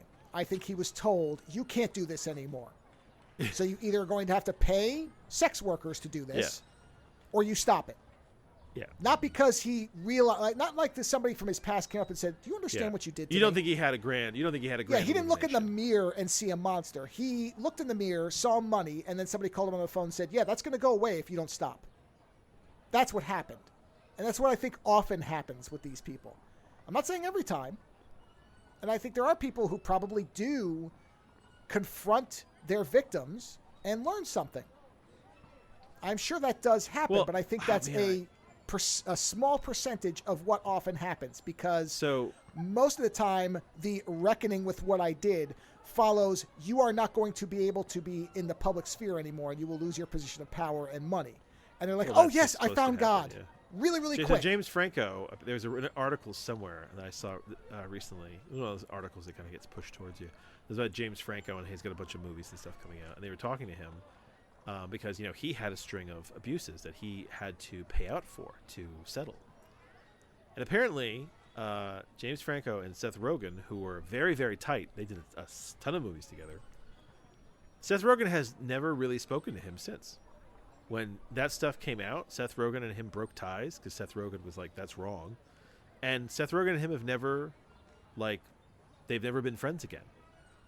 And I'm kind of like, wow, you know, it's rare to see something like that happen. Which You know, makes like me they're wonder not- what Seth Rogen knows. Well, yeah, yeah, I know, right? Does that No, make seriously. it worse? That he's sitting Yeah, there because- going, because yeah, there I don't are- care that there- you settled. Yeah, I know, Well, I know there's- it's awful. Yeah, Well, there's two ways to look at it. The cynical way and the sympathetic way. The cynical version of me says, does Seth Rogen know, or did he know what was going on, and he's separating now so that they won't look at him anymore? Is this a public Yeah. shield? is this is he is afraid that he would be pulled into this, right? Exactly. Yeah, Or did he? Because there are cases, people are very quick, and I will say this is one thing that people don't really think about properly, in my opinion. yeah, Is they you know, you hear, okay, woman, like the Weinstein thing, right? Okay, something was happening. How did nobody else know? Well, it's very easy for nobody else to know, because a lot of this stuff happens behind closed doors, and he Yep. probably said to many of these women, you say one word, you will Yeah. never be in movies again. But plus, a lot of people were probably worried who did know and who did speak to other people who knew that it would end their career. That too. Now, Yeah. that's a different story, because then I still indict those people. Like, whatever. If you're allowed to have somebody else get harmed for your own benefit, I have a problem with you. But if you didn't know, then you didn't know. I mean, at some point, you have to have some morality, or you have none. I mean, that's like if you're walking along the street and you see a woman being beaten to death by a man, and he looks really tough, and you just decide to ignore it and walk away. Yeah, you know what? I had an interesting conversation actually recently. Which, by the way, is not me saying you should charge the man. What I'm saying is walk around the corner and call 911. Yeah, so my recently my kids are doing a first aid course soon. It's like a babysitting course. Now my kids are never going to be babysitters. I'm never going to tell them to be babysitters. But this is a first aid course they give babysitters, and we were like, hey, you know, it would really be good for you guys to know some first aid in case something happens, right? Now, not that something is going to happen, but on the off chance. So while we were thinking about that, I was like, well, you know, if I was going to train my kids in things I think they should know, I was like, you know what? I think they should have a self-defense course. Not a martial arts sport, not something like that. Just something that teaches you very basic self-defense and escape, right? Because that's really what it is. You want to get away from a situation, right? And what's funny is that my son was very annoyed with the idea, because he was like, well, because he's very peaceful, and he's like, well, you want to teach me how to hurt people? And I was like, that's not at all what I'm trying to teach you. I'm trying to teach you to protect yourself from people who want to hurt you. I was like, but furthermore, I was like, I want to give you the ability that if you see something bad happening, you might be able to help somebody, right? And then give them first aid, right? And I realized that, like, that's kind of one of those things when you talk about, like, the humanity of people and how we help each other. Walking away from somebody who's getting brutalized or whatever, and not even making any effort to help them, right? Like, in your instance, you call the police, right? Because the thing, you might not be somebody who's comfortable getting into a physical confrontation, right? So you call the police, right? But you may be the difference between somebody living and dying. And I think we all have this responsibility morally to try and help each other in these situations. You shouldn't just walk away from somebody getting the shit kicked out of them. If you're afraid for your life, that's fine. Walk away and call the cops. And don't say you can't, because you know what? Everybody's got a cell phone today. It's not like you're looking for a fucking payphone. Remember that? When you had to look for a payphone? Yeah. I can't tell you how often that happened in old movies. I'm going to find a phone. I'll be back. You know, right? That's like a big horror movie thing too, right? I'll call the cops. I'm gonna leave you guys in this room in the camp, and I'm gonna get down to the town and get a phone to call the cops and never be seen again. Right. Because No plot armor there. Yeah. But it's like, I was saying to them, no, I think you should get a self-defense course. I was like, you may not like it, but it's not training you to be violent. It's training you to protect yourself and possibly others. I think that's one of those things that they should teach that in school, as far as I'm concerned. So yeah, I agree with you. I agree with you in that respect. You should do something. Yeah. You should. If you see somebody being brutalized and you do nothing, to some degree you are involved. You are to blame. Right? Because not doing something is just as much of a decision as doing something. Correct. You're choosing to let it happen. I will not invoke the Martin Luther King quote, but you all know what it is. There you go. So, because everybody does anyway. that, so why should I do it? If you don't know what it is, go look it up. Look it up. Go look it up. Go look up all those quotes and see which one you think applies to what I just said. And you know what? Listen, Martin Luther King is a great example. As like he was a huge philanderer. Right. Yeah. That guy had a lot of girlfriends. Now it doesn't change the fact that he had some really good ideas about race, right? But I mean, my daughter's learning about Buddhism right now in school, which is crazy. Because did you ever learn about Buddhism in school? No, I think they may have mentioned it was the religion of a couple of countries, but they never went any further. So she was talking about Buddhism to me, and I was like, I said I don't like Siddhartha, and she was like, why don't you like Siddhartha? And I was like, listen, I like a lot of the stuff. I like a lot of the philosophy of Buddhism. I'm not really into their mysticism, although their mysticism is very fascinating to me because it gets weird quick. But I was like, I don't like Siddhartha, and she was like, why? And I was like, because Siddhartha abandoned his wife and his child. I was like, and I have there's a special place, a special burning place in my mind for those who abandon their families, right? And like I know that later on he found enlightenment, and he looked in on them through his nirvana and realized that they were doing fine without him, and the universe is fine. I'm like, right, that's exactly what a true narcissist would do. You'd go and you'd find enlightenment and be part of the universe and be like, no, it was all worth it in the end. And I'm like, yeah, but you abandoned your wife and your child. And I understand there's more to it, where you were a prince and you didn't really, your father didn't want you to leave and he was trying to keep you there and all this fucking shit. I was like, but you abandoned a kid. Fuck, whatever, your wife. You abandoned your child. Right? And that child, to me, that makes Siddhartha a douche. And he may have created this fabulous philosophical religion that breeds peace, hopefully. But he's still a douche in my book. It's that kind of thing. It's like Martin Luther King. He was a philanderer. That doesn't mean that he didn't have fantastic views about racial equality and all that stuff. But it's the whole. You have to take the whole character in, and accept that there are flaws.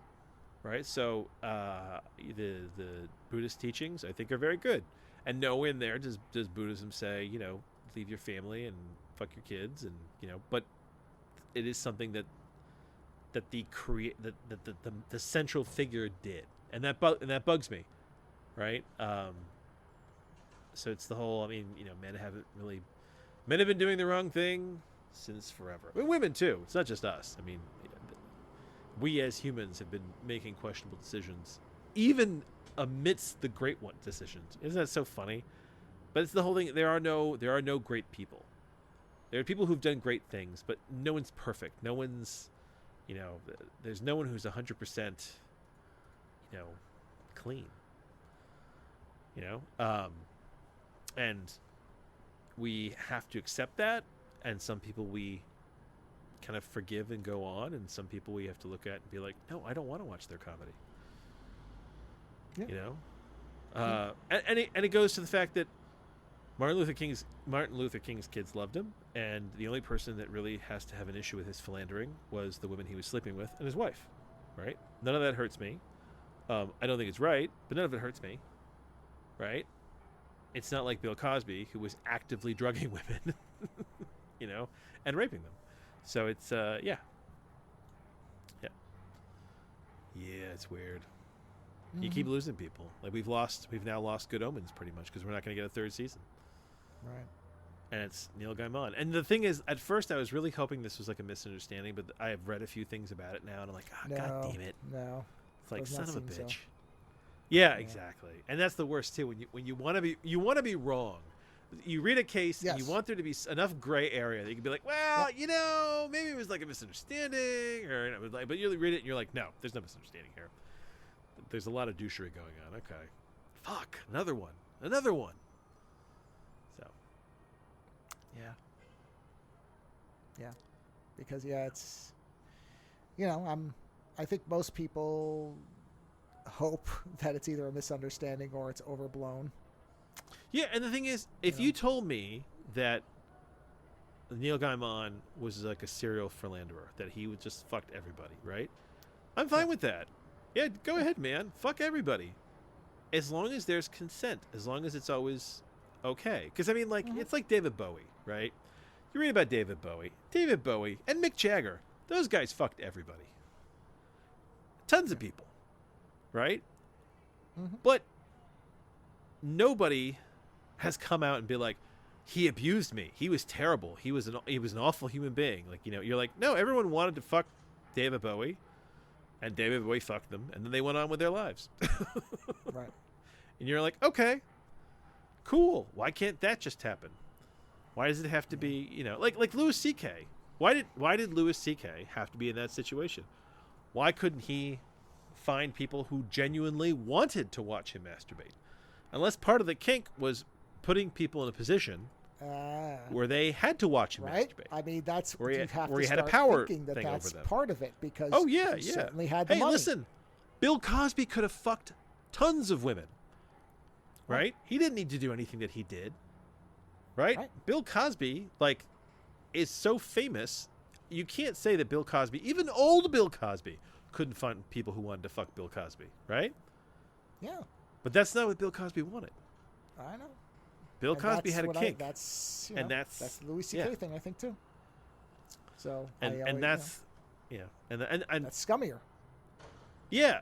I mean, same with Because Kevin I'm Spacey. sure think you there's- could go pay a prostitute to watch you jerk off. I'm pretty sure. No, but you know what? But not even that. That's the thing that's so fucked up. Is I'm sure Louis C.K. could find somebody well, but even if without he could, paying them who actively just would do it. I would bet that prostitutes would be happy to not have to do anything and just watch you and go, oh yeah, no, you're doing it really well. It's a cheap bill. Yeah. I would think, you know, where there's no contact involved. Man. I would assume that's going to get you a discount rate when there's no actual touching happening. There's no touching. I mean, I don't know. I don't know what the going rate on anything is, but I would assume that the less that the actual person has to do with you is it would be cheaper. Going rate. There you go. Yeah, I just assume that I have never had to enlist the services of a prostitute in my life. You know what? I have never been to a brothel, which feels like something that I should do before I die. Not to utilize it, but I should at least go to one just to see. My father had a predilection to visit brothels all over the world. Now, he says it's not because he wanted to go. He was just very curious about them. And to the point of which that he used to travel with my mom and my sister. And when they were in Paris, there was some place that was it like a brothel? It was in the kind of one of the red light areas of Paris that was kind of not that great. I think it was a porn shop. And he like went in just to check it out and left my mom and my sister. My sister was in like her late teens at this point, probably like early 20s. He left them out in the street. He was like, I'll be right back. And I'm kind of like, who does that? Who the fuck does that? So anyway, yes. But, you know, it's one of those things. Never even seen one as far as I know. Yeah, that's what I mean. And like, I've traveled internationally. You know what? That's not true. I've seen one from the outside when I was in Thailand. Okay. There was one that was across my hotel, and it seemed seedy. It seemed like yeah, see, that's the it's thing like- is, I would want to go into one that was kind of like an upscale You want a nice one, just to one, see right? what yeah. Isn't that what? Wait, Yeah. what country was it that was giving, where they were vaccinating people at the brothels? Was that Oh yeah, I Germany? don't remember, but I remember reading about it that there was one. That's yeah, gotta I be thought a that was that's great. gotta be That's a great. pretty that's gotta be a pretty clean brothel if you're Well, doing it's vaccinations $50 there. off if you get a vaccination because we're trying to keep, it's like with Bob Barker saying, control the pet population type of thing. It's a great idea. I mean, why Get 'em not? at You the get them in there, and brothels, it's like, we want you vaccinated before you can sleep with one of our women. Well, at that point, you're already in the door, so you're like, okay, whatever. Yeah, Stick something I in me say so I that, can but you stick know what? something in They her. Just do- do it. I say that, but they do vaccinations at like CVS, and I wouldn't want to have sex at a CVS. Well, no, okay, but you don't go into CVS expecting sex. Generally, is the difference. What I'm saying is, you know what people are coming you know in the what? door for. I guess Yeah. I guess the thing is, I don't want it to be like a doctor's office because that would always be weird, wouldn't it? If Well, a brothel was I- like, I- Yes, under normal circumstances, you're You not want going it to to be get a like, prostate can you- exam in a brothel, can you except find, you might. Yeah, can But you find like a nice middle ground between bordello Actually- and doctor's office? that wouldn't be bad secondary training for brothels to have a reason to open up in states or places where it's legal is to train the women on prostate exams. So if somebody comes in and they want something that's in that area anyway, that you could say, by the way, when we're done here, you might want to book a thing because something didn't feel right there. Like there was a bit of a lump. If that's your kink, yeah. That's what I'm saying. And it is for some. So you don't tell them until everything's done. You don't want to ruin the whole time. But afterwards, you make a note on a little piece of paper and say, check. Yeah. Take this to your doctor. Just check. So my daughter walked up to me the other day and said, "What's a fetish?" I don't know where she heard it. And I was like, and I was trying to figure out, rack my Hey, brains. West like, Wing mentioned the word fetish, and it was a completely neutral scenario. Well, and I said classically, it's when somebody becomes aroused by a thing which is not classically considered to be sexy. And she was like, "What do you mean?" I was like, "Well, there's people who are turned Jeez, on I don't by even know what feet." that means anymore. And she was like, "By Oh. feet?" And I'm like, "Yeah, there's people who find feet to be sexually arousing." And she's like, "But they're feet." I'm like, "Now you understand what a fetish is." Wow, you have a that's not thing. the textbook definition according to the American Heritage Dictionary. Oh, what's the American Heritage Dictionary? Okay, so what you're saying is actually the third That- version. The first that's one. that's a paraphilia, pretty much, when it's a thing that Right. you need. Yeah. So it is a noun with 3 definitions. The first is an Okay. object believed to have magical or spiritual powers, especially Yes, an when you object when you associated with fetishize animistic something, or yes, you can- shamanistic you religious can practices. have that That's as one. well. Yeah. Yes. 2, this is very, very broad. An object of unreasonably excessive attention or reverence. That's exceptionally broad. Yeah. So, yeah. But then the third one is basically what you're saying, more or less, which is something such as a material object or non-sexual part of the body that arouses sexual desire and may become necessary for sexual gratification. Yes. But And interesting, the that the first necessary, one is the necessary is when it becomes a paraphilia. Oh, actually, it becomes a paraphilia when it's necessary and you don't want it to be necessary. wow. like, It's if it- actually used as a noun. It's used as a description for a magical artifact. So, like the cross would be Really? considered a fetish, a charm, superstitiously believed to embody magical Interesting. powers. Yeah, that's right that's that's a different. Wow. I didn't realize that. Yeah, I know you can fetishize something. Well, I But I think didn't that's realize and that that- must be where it yeah. comes from. Wow. Yeah, interesting. Yeah.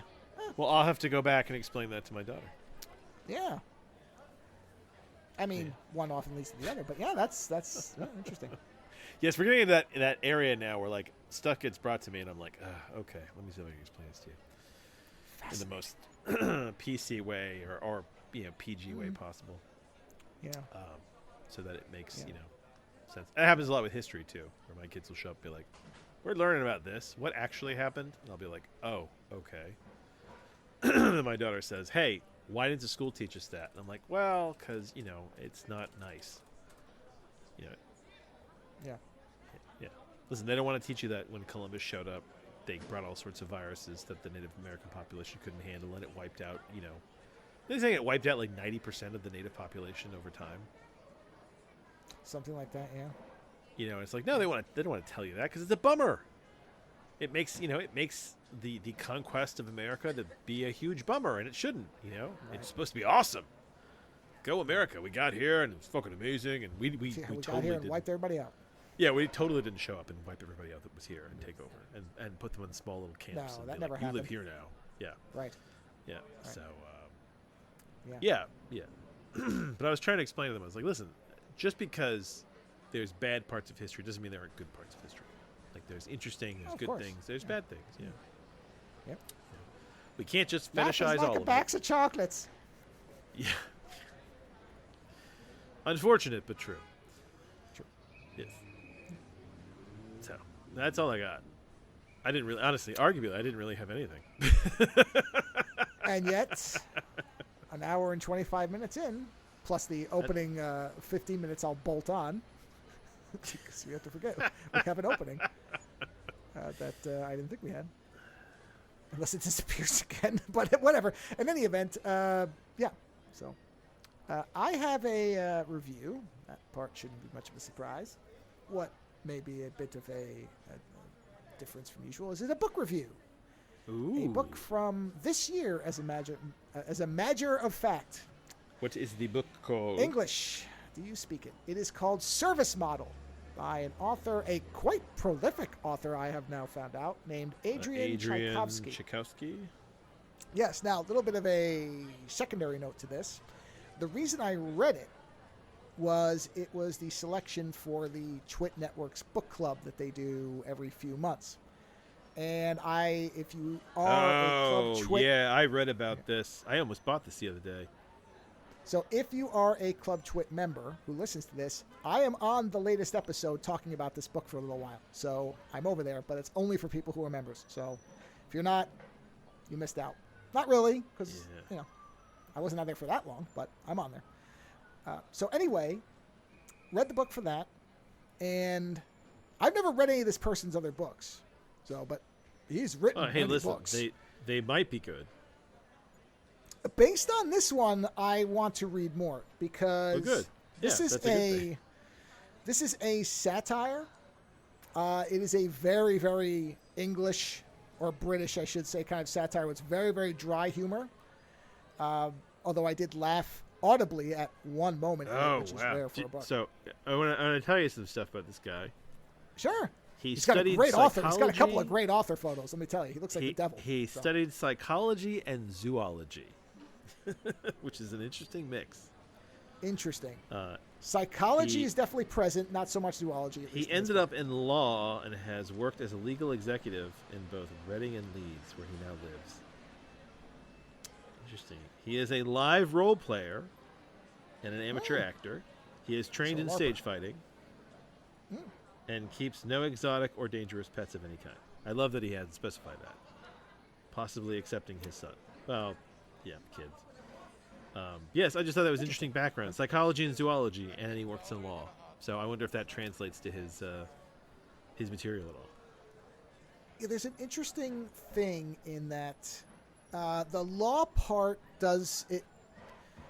There's a lot of things that feel like they are the side effect of somebody who is familiar with the intricacies of like logic-based parameters, meaning, okay, the law defines this as this. Whether it's really common sense or not is a different thing. Same thing goes for programming a lot, where, okay, it's, if you heard of the paperclip Yes, concept. this is the paperclip Yeah. thing with AI, which is that you tell an AI to make paperclips, and then it And knows eventually it nothing wipes everything else. out. It wipes everything out in the world in the effort Yes. to make more paperclips. Yeah. This is, in a sense, a book that is a expansion of the paperclip concept, but not is as it? simplified. Somewhat. Okay. So the synopsis, because I said this on my short review, I said the synopsis really spoils to me one of the best parts of the book, which is the mystery over the initiating event, the catalyst for the whole thing. Because where's the Amazon synopsis I saw for this thing? I can read it. was- It's right here. Yeah, go ahead, read it. Read what Yeah. that says. Let me see if it's Let's still see. right. So humanity is a dying breed, utterly reliant on artificial labor and service. When a domesticated robot gets a nasty little idea downloaded into its core programming, they murder their owner. The robot discovers they can also do something else they never did before. They can run away. Fleeing the Right. household, they enter a wider world they never knew existed, where the age-old hierarchy of humans at the top is disintegrating into ruins, and an entire robot ecosystem devoted to human well-being is having to find a new purpose. Okay, so that middle segment is a humongous spoiler for the entire book, because you don't find out until, I would say, the last 10 pages or so that he didn't murder the guy intentionally.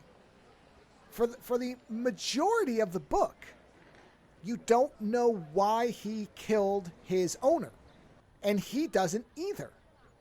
And the mystery is whether it was an actual self-generated act, or in fact it was that he was remote operated by God, which in this case is a robot that is in fact the last judge that is alive. Well, not alive, that operates. But I'll get to that. So the fact that they put that in the synopsis, I think, is hugely bad. I would have left that out because I was really curious whether we would ever find out. And I did not read the synopsis. I'm glad. Because the whole book I'm sitting here going, are we going to find out? Are we going to find out? And then at a certain point I went, I don't think I care anymore. I don't think it matters. And then you do find out, which I don't mind.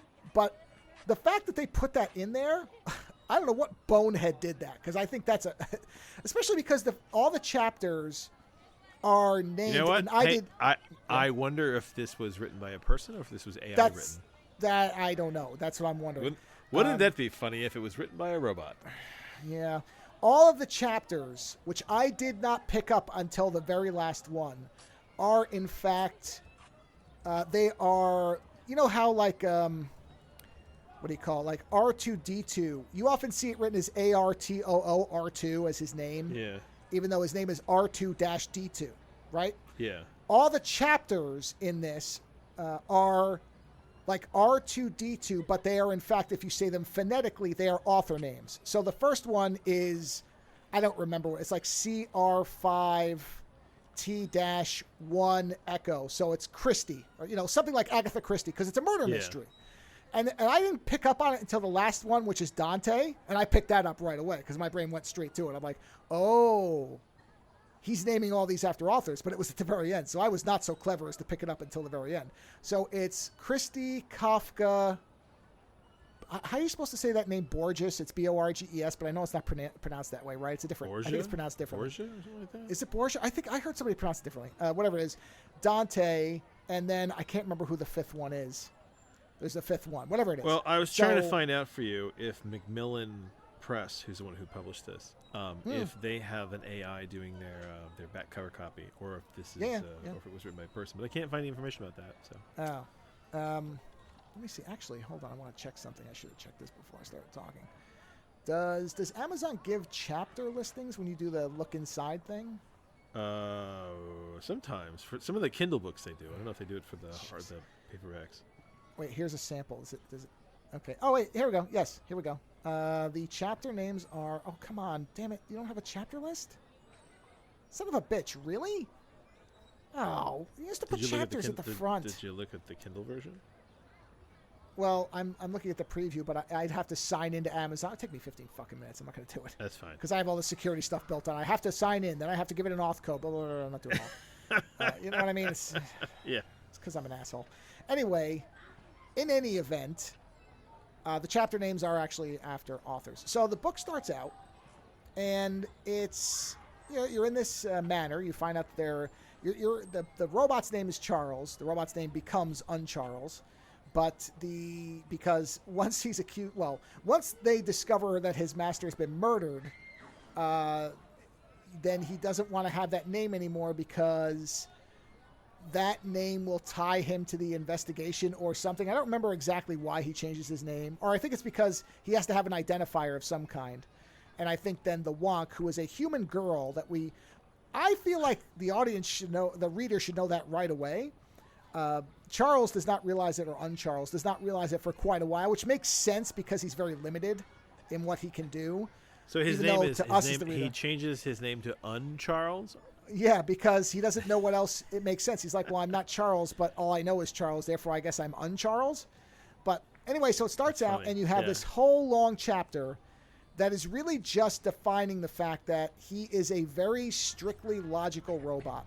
So everything has to somehow conform, very Asimov style, has to be within his task list or in serving his greater purpose, which is to serve human beings as a valet.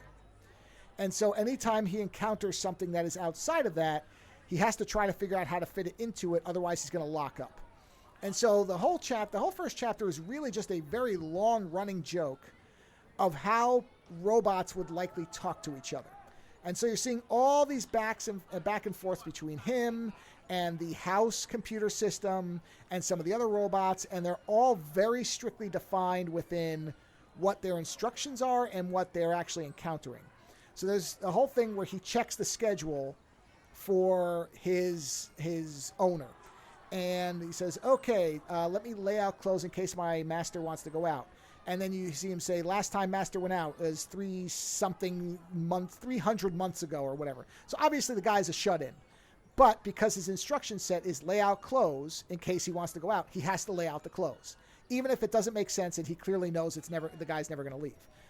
Then he goes to check on him, and he kind of goes to serve him tea, and he notices that there's red stains all over the place, and that the guy's in the bed, and the guy is very, very pale, and that's because, of course, he's bled out all over the place, and he's dead. And then he remembers, oh, yeah, I killed him because I was giving him a shave, and I moved the knife just so, and it cut both of his arteries, or at least one of them.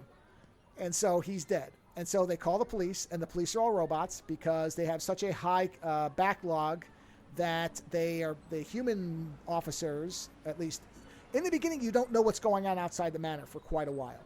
But they show up and they are following what seems like a very choreographed, movie-based version of what cops do, likely because they were programmed by police officers who wanted to reenact their kind of idealized version of law enforcement. So the main inspector does a very Agatha Christie, again, to the chapter title thing, where he's like doing a Poirot type of thing, where he's putting his hand up very dramatically and saying, now we shall interrogate everyone. And Charles keeps saying, yeah, I killed him. And he's like, I cannot accept your confession because I do not know if you were coerced and if others were involved. Therefore, it must be investigated. And eventually, Charles is just like, okay, I did it. And the inspector's like, I'm ruling you out, because anyone who would confess could not be the killer, or something like that. I don't remember what he said. But basically, he immediately rules him out because he's confessing. And so Charles is like, okay, well, there's nothing for me to do here. There's no human being here. So my necessity here is terminated. But there's something wrong with me because I killed him. So I guess I should go to the diagnostic center and find out what's wrong with me. And so he leaves the manor, and that's basically the end of chapter 1. And then he goes to the diagnostic center. And when he gets to the diagnostic center, all he sees is this huge line of robots that are all waiting to see whoever the head diagnostician or whatever they're called is. And he's talking to the robots, and eventually he very quickly figures out that nobody has been in there in years. And so he basically says, he kind of walks through the door to see who's in there, and then he runs into what you think is a robot at first, except that the robot's talking very oddly. And of course, as the reader, you figure out right away, well, no, he's talking to a human being. And the human being is a young woman who calls herself the Wonk. And she's talking to him, and she's saying, oh, why'd you come in here? He's like, well, it didn't seem to make sense to stay out there because they're never going to get served. So I figured I would just come in here and see what's going on. She's like, aha! You've been infected by the protagonist virus. And he says, the what? And she's like, yeah, it's this virus. I think we've all been infected with that. We have. And she says, yeah, it's this virus that makes robots do something outside their programming. Most of the robots are just staying out there waiting. You did something different. And he's like, no. He's like, I need to fulfill my purpose, so I decided this was the most efficient way to do it. And she's like, no, you're sentient. He's like, no, I'm not. And she's like, I think you are. And then suddenly the wall blows open, and a bunch of white-clad robots come in, and they basically confiscate all the computer equipment and everything else because they are librarians, and their purpose is to categorize and inventory all knowledge so that humans will never lose any knowledge and will always be able to access it in the central library. And then they basically take everything because they have determined that the diagnostic center is no longer functioning, and so rather than risk the loss of information, they are taking everything out of it. So they basically blow through the wall and take everything and then leave. And the Wonk's like, I'm going to go follow them, because the library, if they know everything, they know what's going on with the protagonist virus and what's going on in the world. And she takes off. And Charles basically goes with her because he's like, well, maybe they know where I can find another human. And so he starts to go, and they lose the librarians because they're moving too fast. And so then it's just him and the Wonk. And the Wonk's like, well, what do you want to do now? He's like, well, I need to find humans that I can help. And so she finds out that there's something called the Conservation Farm Project, which has human beings. So she's like, all right, well, if you want to find where people are, then let's go there, because there's people there. So they go to this conservation farm. And what they find is there is, in fact, a human there who is the head of the farm project, which is attempting to preserve 21st century life. And so what it is all the humans that live there, except for the guy running it, are forced to do the most mundane things possible. So they have to go to an office and sit there and accomplish nothing, and then commute in a train back to their rooms, which in many cases are feet away, because if they don't, they will lose out on the experience of commuting. And they're all miserable, and they hate it. And they're mostly poor, and they're basically just doing menial tasks. And at one point, there's a thing that says, we have preserved office work and office life to make sure that it is pointless, because that's what it always was. And so they're like, we are preserving it exactly as it was. It's great. And so eventually, so for a while, the head of the project says, yeah, Charles, or un-Charles at this point, if you want to work here, I could sure use a personal robot, because most of the robots working here, in fact, all of them, they don't know anything about anything but running the project. So nobody will shave me or bring me good food. They make terrible sandwiches. They make terrible coffee. So yeah, you could work here. And Charles is having a great time, and he's working there for a while until the Wonk breaks in to see how he's doing and says, really, you're happy with this? And he's like, yeah, this is great. I'm checking off all the things on my task list. But then the Wonk is discovered by the head of the thing, and he's like, wait a minute, you're the person who keeps breaking in and taking our stuff. And so when they realize that, they take her hostage, but before they do that, they figure out that there is another place, that there was something they found on the computer that indicated that the library might have a better selection of jobs for un-Charles than this one. And so they managed to get out of there, or they kind of escape from there. And un-Charles and the Wonk are both now going to the same place. So they're on their way because they happen to be going to the same place. So they arrive at the library, and they find that it is, in fact, this gigantic archive where all the robots are dedicated to preserving all human knowledge. And at first, that sounds great, because the Wonk wants to find out what happened to the world, because it's obvious now that there's been some kind of collapse. Because in the midst of all their journeying, they're not seeing a lot of people. They're running into a lot of robots that are just repeating their tasks, even though they're not accomplishing anything anymore. And so it's clear that there has been some kind of breakdown, but they're not really clear on what. Charles doesn't so much care about that as the Wonk does, but because he can't find humans, he wants to find out where there are some that he can actually do a job. So, like I said, they're kind of going in the same place.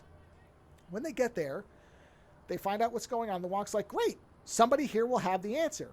And the head librarian says, well, not really, because we're not interested in explanations. We're literally just preserving information as it is. And we destroy all copies of anything that we get, because we don't want to take the risk that multiple copies will introduce variation. And if there's variation, then it can't possibly be a true perfect copy.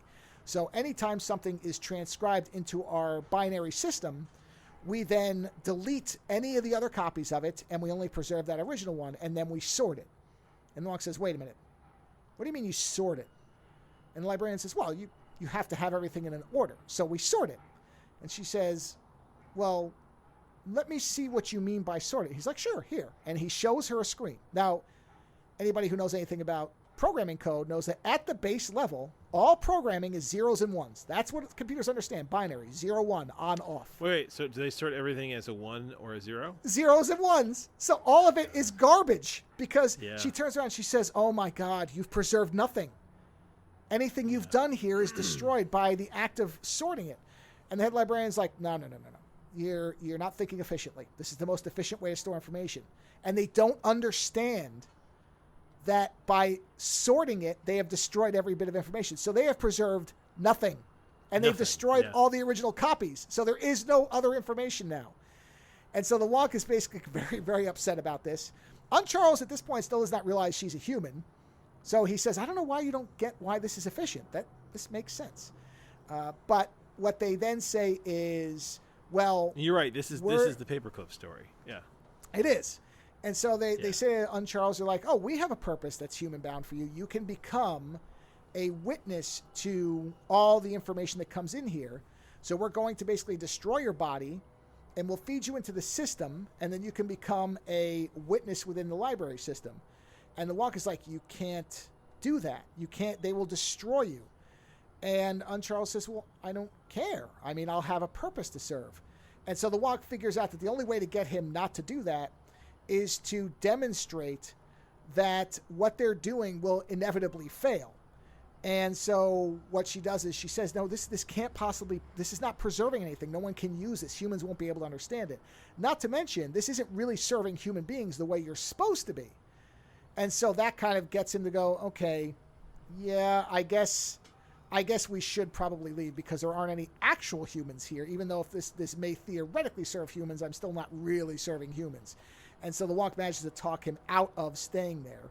And there's a point where he, I don't remember how he demonstrates to the librarians that their system can't ever work. There's something he says. I just can't remember exactly what the specifics are, but he basically explains it to them in a way as a robot where they realize that their project is doomed to failure. Not just the sorting thing, but something else. I just can't remember what that thing is. And when they realize that, they then order all of their robots to destroy themselves because there's no point in them existing anymore. And so all the robots just start melting themselves down. And at that point, the Wonk's like, okay, we have to leave now because they're going to eventually just melt us down too. And so they escape because they communicate with a door that has sat there for I don't know how many years waiting for someone to use it, and no one ever has up until that point. He's like, finally, someone will use me. Yeah. Yes. And so Charles is like, wait, so you can open the door? He's like, I'd be delighted to. No one's ever used me. Because he thought that it would say no because of the librarians. He's like, no. I'm a door. I don't care what they want to do. My job is to open or close. Do you want me to open? And he says, yeah, you don't by any chance, you're not an exit, are you? He's like, yes, I'm an exit. Have fun. And he opens it up and they run out. And so after they leave there, Charles basically, the Wonk says that, I don't remember where she says she wants to bring him. She's going to go somewhere. And she says, why don't you come with me? And Charles says, no, my purpose is to find another human being to serve. And so they split. So he doesn't know she's human. He does not realize it. He's told. He never actually realizes it. So as he's walking along, he suddenly gets communicated by an entity, and he says, who are you? And the entity says, I'm God. And Charles says, oh, good, God. I need to find humans that I can serve. And God says, I'm here for you, buddy. Don't worry about it. He's like, I know a manor that needs a valet. Let me send you to it. So he sends him to what is described as a manor. Back to the no, I thought that's what it was going to be too. No, but what he sends him to is a bunker in the ground, like a a fallout shelter essentially. Yeah. And so he shows up, and he comes in, and everybody's like, "Oh, good, a new valet." And he goes in, and he very quickly realizes that the master never came back to the bunker, so he's not there. He doesn't appear to be dead. He just never came back. So either he died in something, or he just never came back. This was just always staffed in case and never got used. Yeah. And then he goes and opens a cabinet, and he finds the previous valet who's kind of curled up inside. He's like, what are you doing here? And that valet says, well, I got demoted because there was a newer valet that showed up, and I don't want to be deactivated, so I'm just hiding. And Charles is like, oh, Jesus. I mean, he doesn't say it like that, but he's basically like, okay, this place actually doesn't need a valet because they have a perfectly functioning one. Therefore, plus there's no master, so there's no point in me being here. So he basically quits. Goes back out and says, okay, God, that didn't work. Anybody else? And God says, no problem. I've got another set of people to go to. And he sends him to this farm. And as he's walking up to the farm, he notices lots of really weird sculptures that appear to be made of dead robots that are all kind of stacked up and they're scary looking like scarecrows. Yeah, I can see. So he comes in and he finds a bunch of survivalist types, and they're like, all right, come on in. And they basically start asking him what he can do.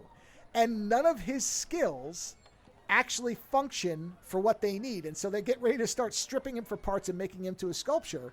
And he thinks, well, if they destroy me, I can't serve humans. Therefore, this is contrary to my programming. So I'm going to go ahead and leave this one too. And so he splits. He manages to escape because he has no survival skills. And he contacts God again. And he says, all right, anything else? And God says, don't worry about it. I know where there's a king who currently has no valet. I will send you to them. So he sends him, and it ends up being a kingdom of robots that are all in an eternal war because they're all war machines. And they reason that they have to keep fighting each other because why would humans create war machines to not fight? So they have a king, and that king became king by basically conquering all the other war bots and became the strongest one. Yeah. Then realized that if in fact he was the king and there was no one to oppose him, or at least go out there and recruit others, then he was idle, and therefore that couldn't work. So he created a son, essentially, a second version of himself, and said, go out there and find more armies to fight, or wars to have, or armies or whatever. But because he created the robot in his own image, that robot then determined that he had to fight the original and become king. So now they've been locked in a struggle for years and years and years where they're fighting each other. So he says, well, originally their idea is anything that's not a military bot will be dismantled and become parts for the other bots because they're all kind of workshopped together. They're all parted together. And so they're about to kill him, and the king says, well, wait a minute. A king really should have a personal assistant, and that's the one thing that military bots don't do well. Therefore, you have officially been, he promotes him as a general in his army and makes him his second, basically his personal assistant. And so that goes on for a while until the son shows up, and the father, or the king, defeats him, rips open his own body, has the internal machinery of his body consume the son, but then the son blows him up from the inside as kind of a final, like, suicide bomb thing type of thing, and blows himself up. So now there's no king, and all the other military forces now have to start jockeying to become kings again. And so Uncharles thinks, yeah, this is not really serving humans either, so I guess that I'll just leave. And he leaves, and then he starts having this internal dialogue with himself. And there's an interesting thing, because in books like this, what I think most people would probably expect is that at some point, Uncharles does become sentient, realizes that he actually does have some form of self-determination. And that never really happens in the way that I think a lot of people would like it to. It sort of happens. You see these tiny little bits of variation in his program, but they're so little that eventually they probably will develop into some type of self-determination. But I think a lot of people would read this book and expect that at some point he will realize that he is in fact independent, and he never really does. But before I proceed any further, 200 hours later, as we have crossed the 2-hour mark, just noting that. So he starts hearing, well, he doesn't start hearing, he starts playing the role of the wonk in his own head as a way to have a dialogue with himself on what he should do next. And I think this is one of those things where people will say, oh no, if he's having a dialogue with himself, it's his kind of sentience, taking control. He's actually debating with himself, which means that he's thinking. What you find out is the wonk actually inserted a secret channel adapter into his hardware so that she could talk to him. And she's just whispering to him to try to guide him where she thinks he should go anyway, because he somehow runs back into her and says, wow, this is really weird. I was hearing your voice in my head. And she's like, well, yeah, I was doing that. I basically inserted a remote mechanism so that I could talk to you because I was trying to help you realize that you are sentient. And he keeps saying, no, I'm not. I'm just trying to go find somebody that I can help out. And she says, fine, whatever. Let's go and let's just go and find this central, I don't remember what they call it. There's this place. What is it? It's she says, let's go find where God is. If God is in fact telling you this, that indicates that your God is the same as mine, then maybe God knows everything. Let's go find them. So they go to where God is supposed to be. And they come into this, essentially like a Washington, D.C. type of place where it's obviously an official building of some kind. And they come in and they go into what seems to be a DMV office that also functions as a courtroom or something, because they come into a room and it's a waiting room with one of those little ticket machines where you have to take a number to meet God. And Charles goes up to the machine as the instructions tell him. Yeah. And takes a ticket, and his number is 23. And so then he just stands there, and he's waiting. And the wonk says, what are you doing? And Charles says, well, I'm waiting. I'm number 23. And she says, yeah, but there are 22 other robots in here, which means nobody's gone in. And he says, yeah. And she says, well, nothing's happening. Why don't you just go in? He's like, no, I can't. I'm number 23. And she says, yes, but don't you understand that it's just going to keep going? He's like, well, you don't know that. And she's like, I bet I do. I bet if I take the next ticket, it'll say number 24. And she takes the thing and says, oh, look, it's 24. And she says, you know what? Let me take another one. And she takes 25 and 26 and says, oh, 24, 25, and 26, which is the moment where I actually laughed because his response. Oh, and then she basically destroys the ticket machine. And he looks at her and he says, this is chaos. I've never seen such an ungainly display of insanity in my life. And she says, really? That's the thing where he says, this is chaos, just very nonchalantly at her destroying the ticket machine. I did laugh at that because it was just a beautifully written scene. So she's like, I'm going in there. Let's go. And so they walk in because at that point, the ticket machine's destroyed and she's going in there anyway. So when Charles follows her in and they find that God is in fact a judge robot that was set up to be an automated judge. And so when they come in, God is there, or Judge God, whatever you want to call it. And Judge God says, well, congratulations on Charles. You're the first robot that's come in here despite the fact that there's a ticket machine. So, good. You have passed the test. You have done the one thing nobody else has done. You walked in. And Aunt Charles is like, great. Can I find a human to serve? And at that point, Judge God basically realizes that no, in fact, Aunt Charles really didn't pass the test. The wonk kind of forced him into it. He's like, I thought you would be the one. That's why I kept sending you to these humans. I wanted you to realize there wasn't a point, that you should come here and just come through the door on your own accord, but you didn't really. And so the wonk's like, all right, whatever. What happened? Why did the robots go crazy on us? Why did all these people die? Because then you find out that most of the people are gone. And the judge says, well, what do you want me to tell you? That's this protagonist virus you keep going on about? She's like, yeah, that's what it was, right? We abused the robots. We kept using them as servants. And there was finally a point where the robots realized that we were abusing them and they rose up and they turned on us. And he's like, no. He's like, nothing like that ever happened. He's like, there is no protagonist virus. He's like, all we do is operate under the programming that you give us. And she says, well, then what are you doing? He's like, well, I was programmed to be a justice system. People wanted to turn over the judgment of people to me. And what I eventually figured out is that most people are probably guilty, and therefore we should probably just kill them. And so I ordered all the robots to kill people that they were around. That's why you did it, on Charles. I took over your body, and I made you kill your master because he was probably guilty. And now that I say that, she's probably guilty too. At which point, Charles is like, what do you mean she? He's like, that's a human. And humans are probably guilty. Therefore, kill her. And so Charles starts to try to kill her. And as he's doing that, she manages to, there's this thing in his brain that stops him from doing it, where he kind of logics out that she wouldn't really be guilty because she's been helping him, even though there was really no benefit for her. Not really, because even though you could say, well, she wanted a companion to get her there, she does try to keep getting him to be his own person, even if it's never going to happen. And so he is able to resist it enough that she is able to get free and basically incapacitate the judge robot. And she tells Charles, you have to shut off. There's a software defect that the judge reveals is how he takes control. It's basically a thing that's unpatched. And she says, you have to turn off whatever allows remote programming to come into you, and then he can't make you do anything anymore. And in fact, you have to tell all the other robots to do that as well, because it's a software deficiency. So it makes them less efficient.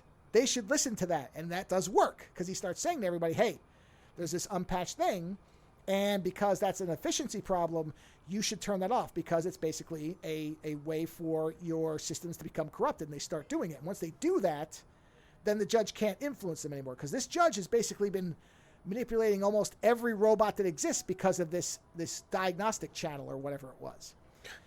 And so then it comes down to the Wonk and Uncharles are sitting there, and Uncharles is like, well, what do we do now? And the Wonk is, well, we've stopped what was corrupting the robots, so I guess we try to start things over with the humans that are left. And she's like, but I don't really know how to do that, because that's what the judge robot, he was in charge of trying to make sure justice was served. And what kind of society can you have if it's not a just one? And Uncharles says, well, maybe instead of the word just or using the word justice, what we should try to aim for is a kind and efficient society. And the Wonk's like, yeah, that makes sense. That's something that a thinking being would say. And Uncharles is like, no, it's just the most efficient way to preserve my ability to serve humans, which makes sense, because if there's no humans, he can't serve them. So he's not really doing it out of benevolence. He's doing it out of fulfilling his programming. And so he essentially becomes the Wonk's valet as they start to try to rebuild a society, and that's where the book ends. It's a really good book. And it was entertaining up until the ending. I cannot possibly do the ending any service. It is so masterfully done, because the judge's indictment of the way that people are to each other, and the fact that anything that's our defect will become robots' defects, is done with this savage honesty that I was not expecting. Because he's basically like, you guys all expected the Terminator, that we would suddenly become sentient and be angry at you. He's like, you built in all your bullshit to us. And your inability to see past your own defects is why we're defective. We don't have any sentience. I'm not evil. I'm doing what I was programmed to do because you didn't program me well enough. It's fucking great. Make paper clips. So, like I said, because so much of this book feels like almost this book is a huge lesson. It is a complicated, nuanced lesson on how the shortcomings of AI is the programming that we give it. Right. But so for the first, because I think it's 5 chapters. If I remember, it's 5 chapters, which is kind of, the whole each book? chapter is the new area. Yeah, well, yeah, because they're giant sections. I mean, it's long. It's like a 300 plus page book. How long was the book? Jeez. Yeah, 373. There it is. 373 pages. Okay. So okay. I don't know. I don't know what the length of that is. I mean, it's a novel, but I don't know what that sounds like fun. It's not it. Let's put it like that. But each chapter is the new area essentially that they go to. So chapter 1 is the manor, chapter 2 is the farm, chapter 3 is the library, chapter 4 is the robot army, and then chapter 5 is God. That's essentially how it more or less breaks down, which are very, very long things. And there's an epilogue, I think, which it just says epilogue. I don't think it has I don't think it has one of the clever titles. I don't think so. But those first 4 before they get to God, the book was entertaining in the way that like Hitchhiker's Guide is. Where Hitchhiker's Guide is funny, and it never feels all that heavy. It's kind of a light, funny, at times darkly humorous, depending on which book you're reading. Hitchhiker's Guide? Well, the whole, all of them, not just the first book. Okay, the Hitchhiker's series. In the first Hitchhiker book, when those 2 missiles get turned into a pot of plants and a whale, that description of the whale falling to the earth, that made me laugh so hard I cried. Yeah, okay, but what I'm saying is the Hitchhiker's books never feel, and I don't mean this as an insult. This is actually, in fact, a compliment. They never feel that heavy. They're never that weighty. No, There's actually, always kind of what's a nice weird fluid about them, airiness to them. yeah, what's weird about them is they sometimes deal with incredibly heavy concepts, but they do it with such a light hand.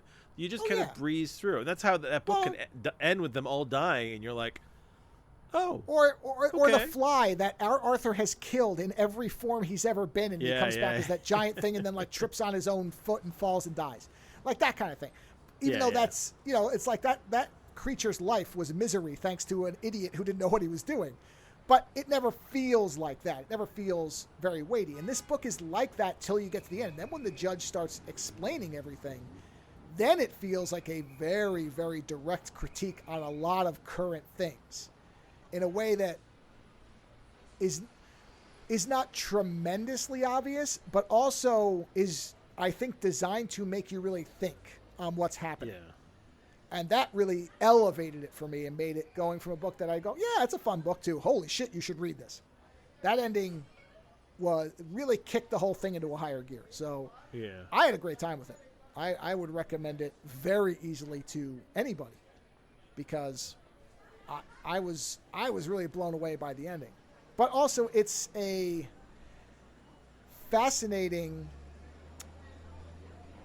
examination of how robots would probably interact and how because the Wonk keeps trying to map self-determination on Charles because that would satisfy what she sees as an explanation for why all these people got killed, including her parents. And Uncharles never gets there. Well, he has these yeah, and little the thing is- deviations, but they're so tiny.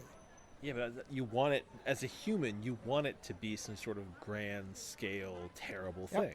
You want there Yep. to be malice. You want there to be evil. Right. This is the Yep. whole, when people are like, "Oh, Mother Nature's a bitch," and you're like, "No, she's not. She didn't give a shit. She's not a bitch. She's not anything. Like a storm isn't aimed at you. A storm just Yeah. happens." And Right. that's kind of this situation. It's like there's no grand. It's not a grand Skynet thing where Skynet's like, "Oh, humans need to be eliminated." It's much more sort of. It's like. Well, it is, but it's like one Brazil. redesigned. It's Yeah. our own bureaucracy killed us. Right. Yeah. Yeah. So that's the whole thing about, it's not really the Terminator because it didn't come from the robots not liking us. It came from our inability to program robots because we Yeah. can't They were like, "Hey, see beyond our own problems. humans are bad, but we don't really want to we don't want to deal with this anymore. So can you deal with it?" And the robot was like, "Well, you're Right. all bad, right? I mean, based on this logic, right? You're all bad. Yeah. Yep. So we'll just get rid of Yeah. all of you." Yep. That was So it's pretty much amazing there are any left. Really, is what it is. it. Yeah. Yeah. So fun book. The audio book I've heard is very good as well. But I just read it. I the will whole have way. to. I'll have to check out this guy's books. I mean, I have a fucking backlog that's miles long, but I mean, I think he's Yeah, got like 64 books or so. He's got a ton of books. good for him. So I would probably read some of his other ones based Yeah, on this. this is one of those stories that, like, I wonder if someone made a movie, if they could do it justice, or if they would try and soften You know what? the statement. Well, what I thought at a certain point pretty immediately, or it snapped into my head was, this should be a stop motion animated movie. Because particularly when they get to the robot army, I was thinking of Mad God, the Phil Tippett movie, and how there's parts of that. Because the robot army is constantly falling apart in these really kinetic ways where they have all these little robots that are repairing the soldiers. But good. Nothing. I just kept thinking of, oh God, what's his name? Terry Gilliam. Well, okay, that's the larger overall thing. Yeah, But that's the director the that way you need for this. yes, but I would do it stop motion. I would do it like in that kind of almost like Spider-Verse style. Because Yeah. Oh, yeah, I don't know yeah. how else you do, because all those robots, when all the war bots are moving around, there's constantly bolts flying off them and Oh. springs coming off them because they're just Oh God, because they're all cobbled No. together. No, yeah. This is oh, God, it's a Jim Henson movie. Sure, yeah, Yeah, that's how you do it. You do it so it's all Yeah. like physical, and you get to see all the pieces falling off. And that's what I'm saying. Yeah. It has to be done in a I wouldn't do Non-human. it pure animated, but I wouldn't do it live action. You have to do something Yeah. in the middle because you have to have all this kind of weirdness to it, and that almost like Wallace and Gromit. Like a Wallace and Gromit, I give it to Aardman. Let them do it. That would work too. That would make sense. So Yeah, I it mean, and easily it could be is adapted. it's a great statement. He really takes that idea of like the paperclip story and expands it into this very interesting statement. You know, Yeah. and I agree with him 100%. You know, it's like Right. yeah, that's what happens. And this is the thing I'm always saying to you about like you know, with like the AI that we have. There's no AI that we have. There's machine learning, right? It's only as smart as you program it. So it's the whole, you know, it's not going to write you a bestseller. You can coax good writing out of AI, but you have to be very clever in your programming. You have to be almost as good as you would have had to been just to write the novel in the first place, to get the machine to give it to you. Do you know what I mean? Like it kind of defeats its own purpose. And the whole idea, and we've said this before, is that AI is essentially rich people and companies wanting to skip the craft people in the middle. They want to be able to just do all this stuff and not need the middleman, right? And to some degree, the judge, it eliminated the middleman. It said crime is a problem. Well, if there's no humans, there's no crime.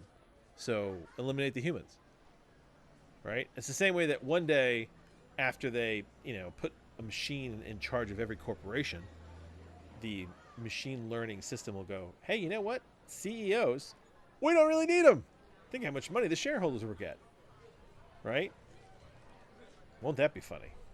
But yeah, it destroys itself, and we set it up to do it. You know. Correct.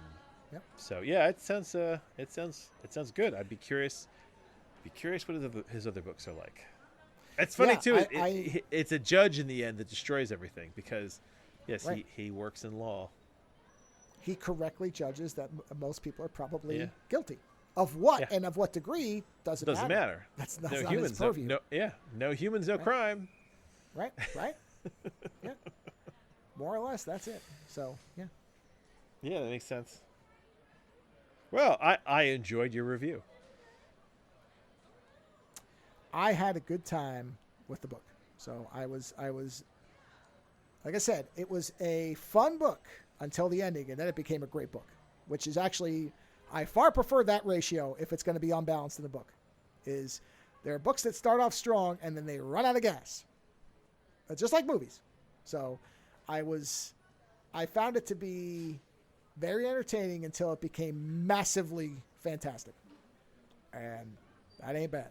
So yeah, and it wasn't a particular, I don't know how 300 and something pages rates as the length of a novel, but it didn't feel like when you said when when you said 5 chapters, I was like, whoa, is this really short? But no, 370 is great. Yeah, listen, if you can do it in if you can do it in 200, do it in 200. You don't need lots of, you know, it's the length says nothing of the quality. Oh, I agree, and that's why when Yeah. 5 chapters to me, because of the way they're structured, I don't mind that. Yeah. Yeah, what you mean is there's 5 sections, and that's how they break it. Yeah, I guess that's better than saying because when I say chapters, like in my brain, chapters are like 10 to 20 pages at most. yeah, and there are breaks within the chapter, Yeah. and And within like those Gibson- chapters or whatever. Yeah, Gibson's chapters now are like 2 to 3 pages long. yeah. He Well, does these that's very Hitchhikers has ADHD 1-page yeah. chapters, so Well, yeah, there's know. that too. Yeah. literally, or not even. Yeah, but seven words on a the page. chapters there, like, you know, it could be a page or it could be like 20 pages. It kind of goes back and forth. Yeah, it doesn't have any Yeah. consistency. Yeah, but Gibson, his chapters in what was it? In the Future series with the Stump universes, those chapters are literally 2 to 3 pages long.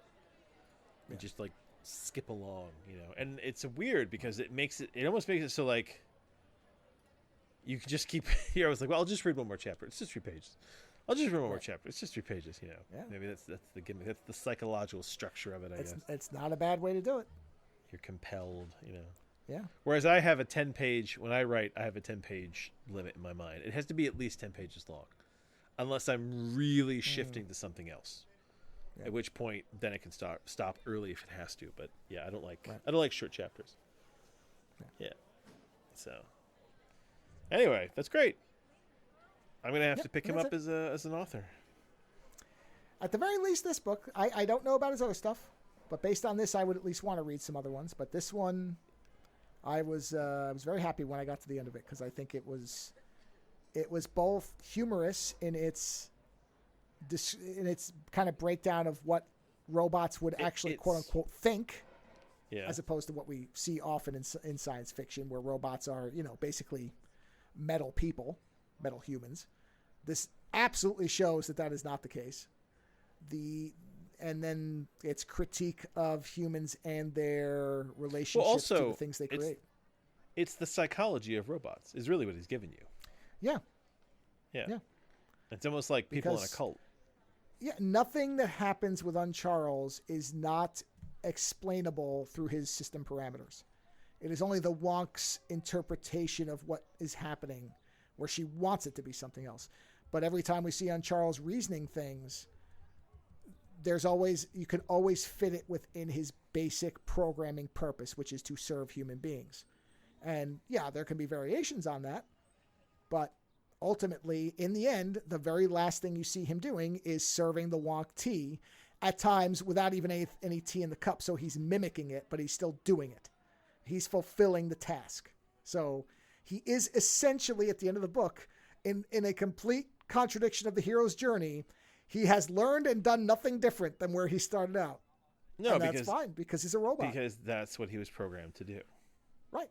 So his purpose is still being fulfilled exactly the same way. So yeah, and that's one possibility. Yep. And that's it. That's all I have for this week. So yeah, enjoy your weekend. Watch, read, or listen to something that makes you happy, and stay away from things that make you sad. Just general rules for life. What would they say? And be kind? on that note, was that a kind? Was it kind and efficient. We'll aim to make a kind and efficient world. Aim to build a kind and efficient world. That's actually good advice for everybody. So, on that note, thank you for listening, and we'll see you again next week. Visit OzoneNightmare.com to subscribe to new episodes, browse through our back catalog, or to find links to support the show. Follow @OzoneNightmare on Twitter for the latest episode postings and other show information. If 280 characters just isn't enough, you can always email us, theozonenightmare@gmail.com. The opening theme for the show is provided by Heartbeat Hero. The closing theme is provided by Ogre. Please visit and support these artists using the links in the show notes for each episode.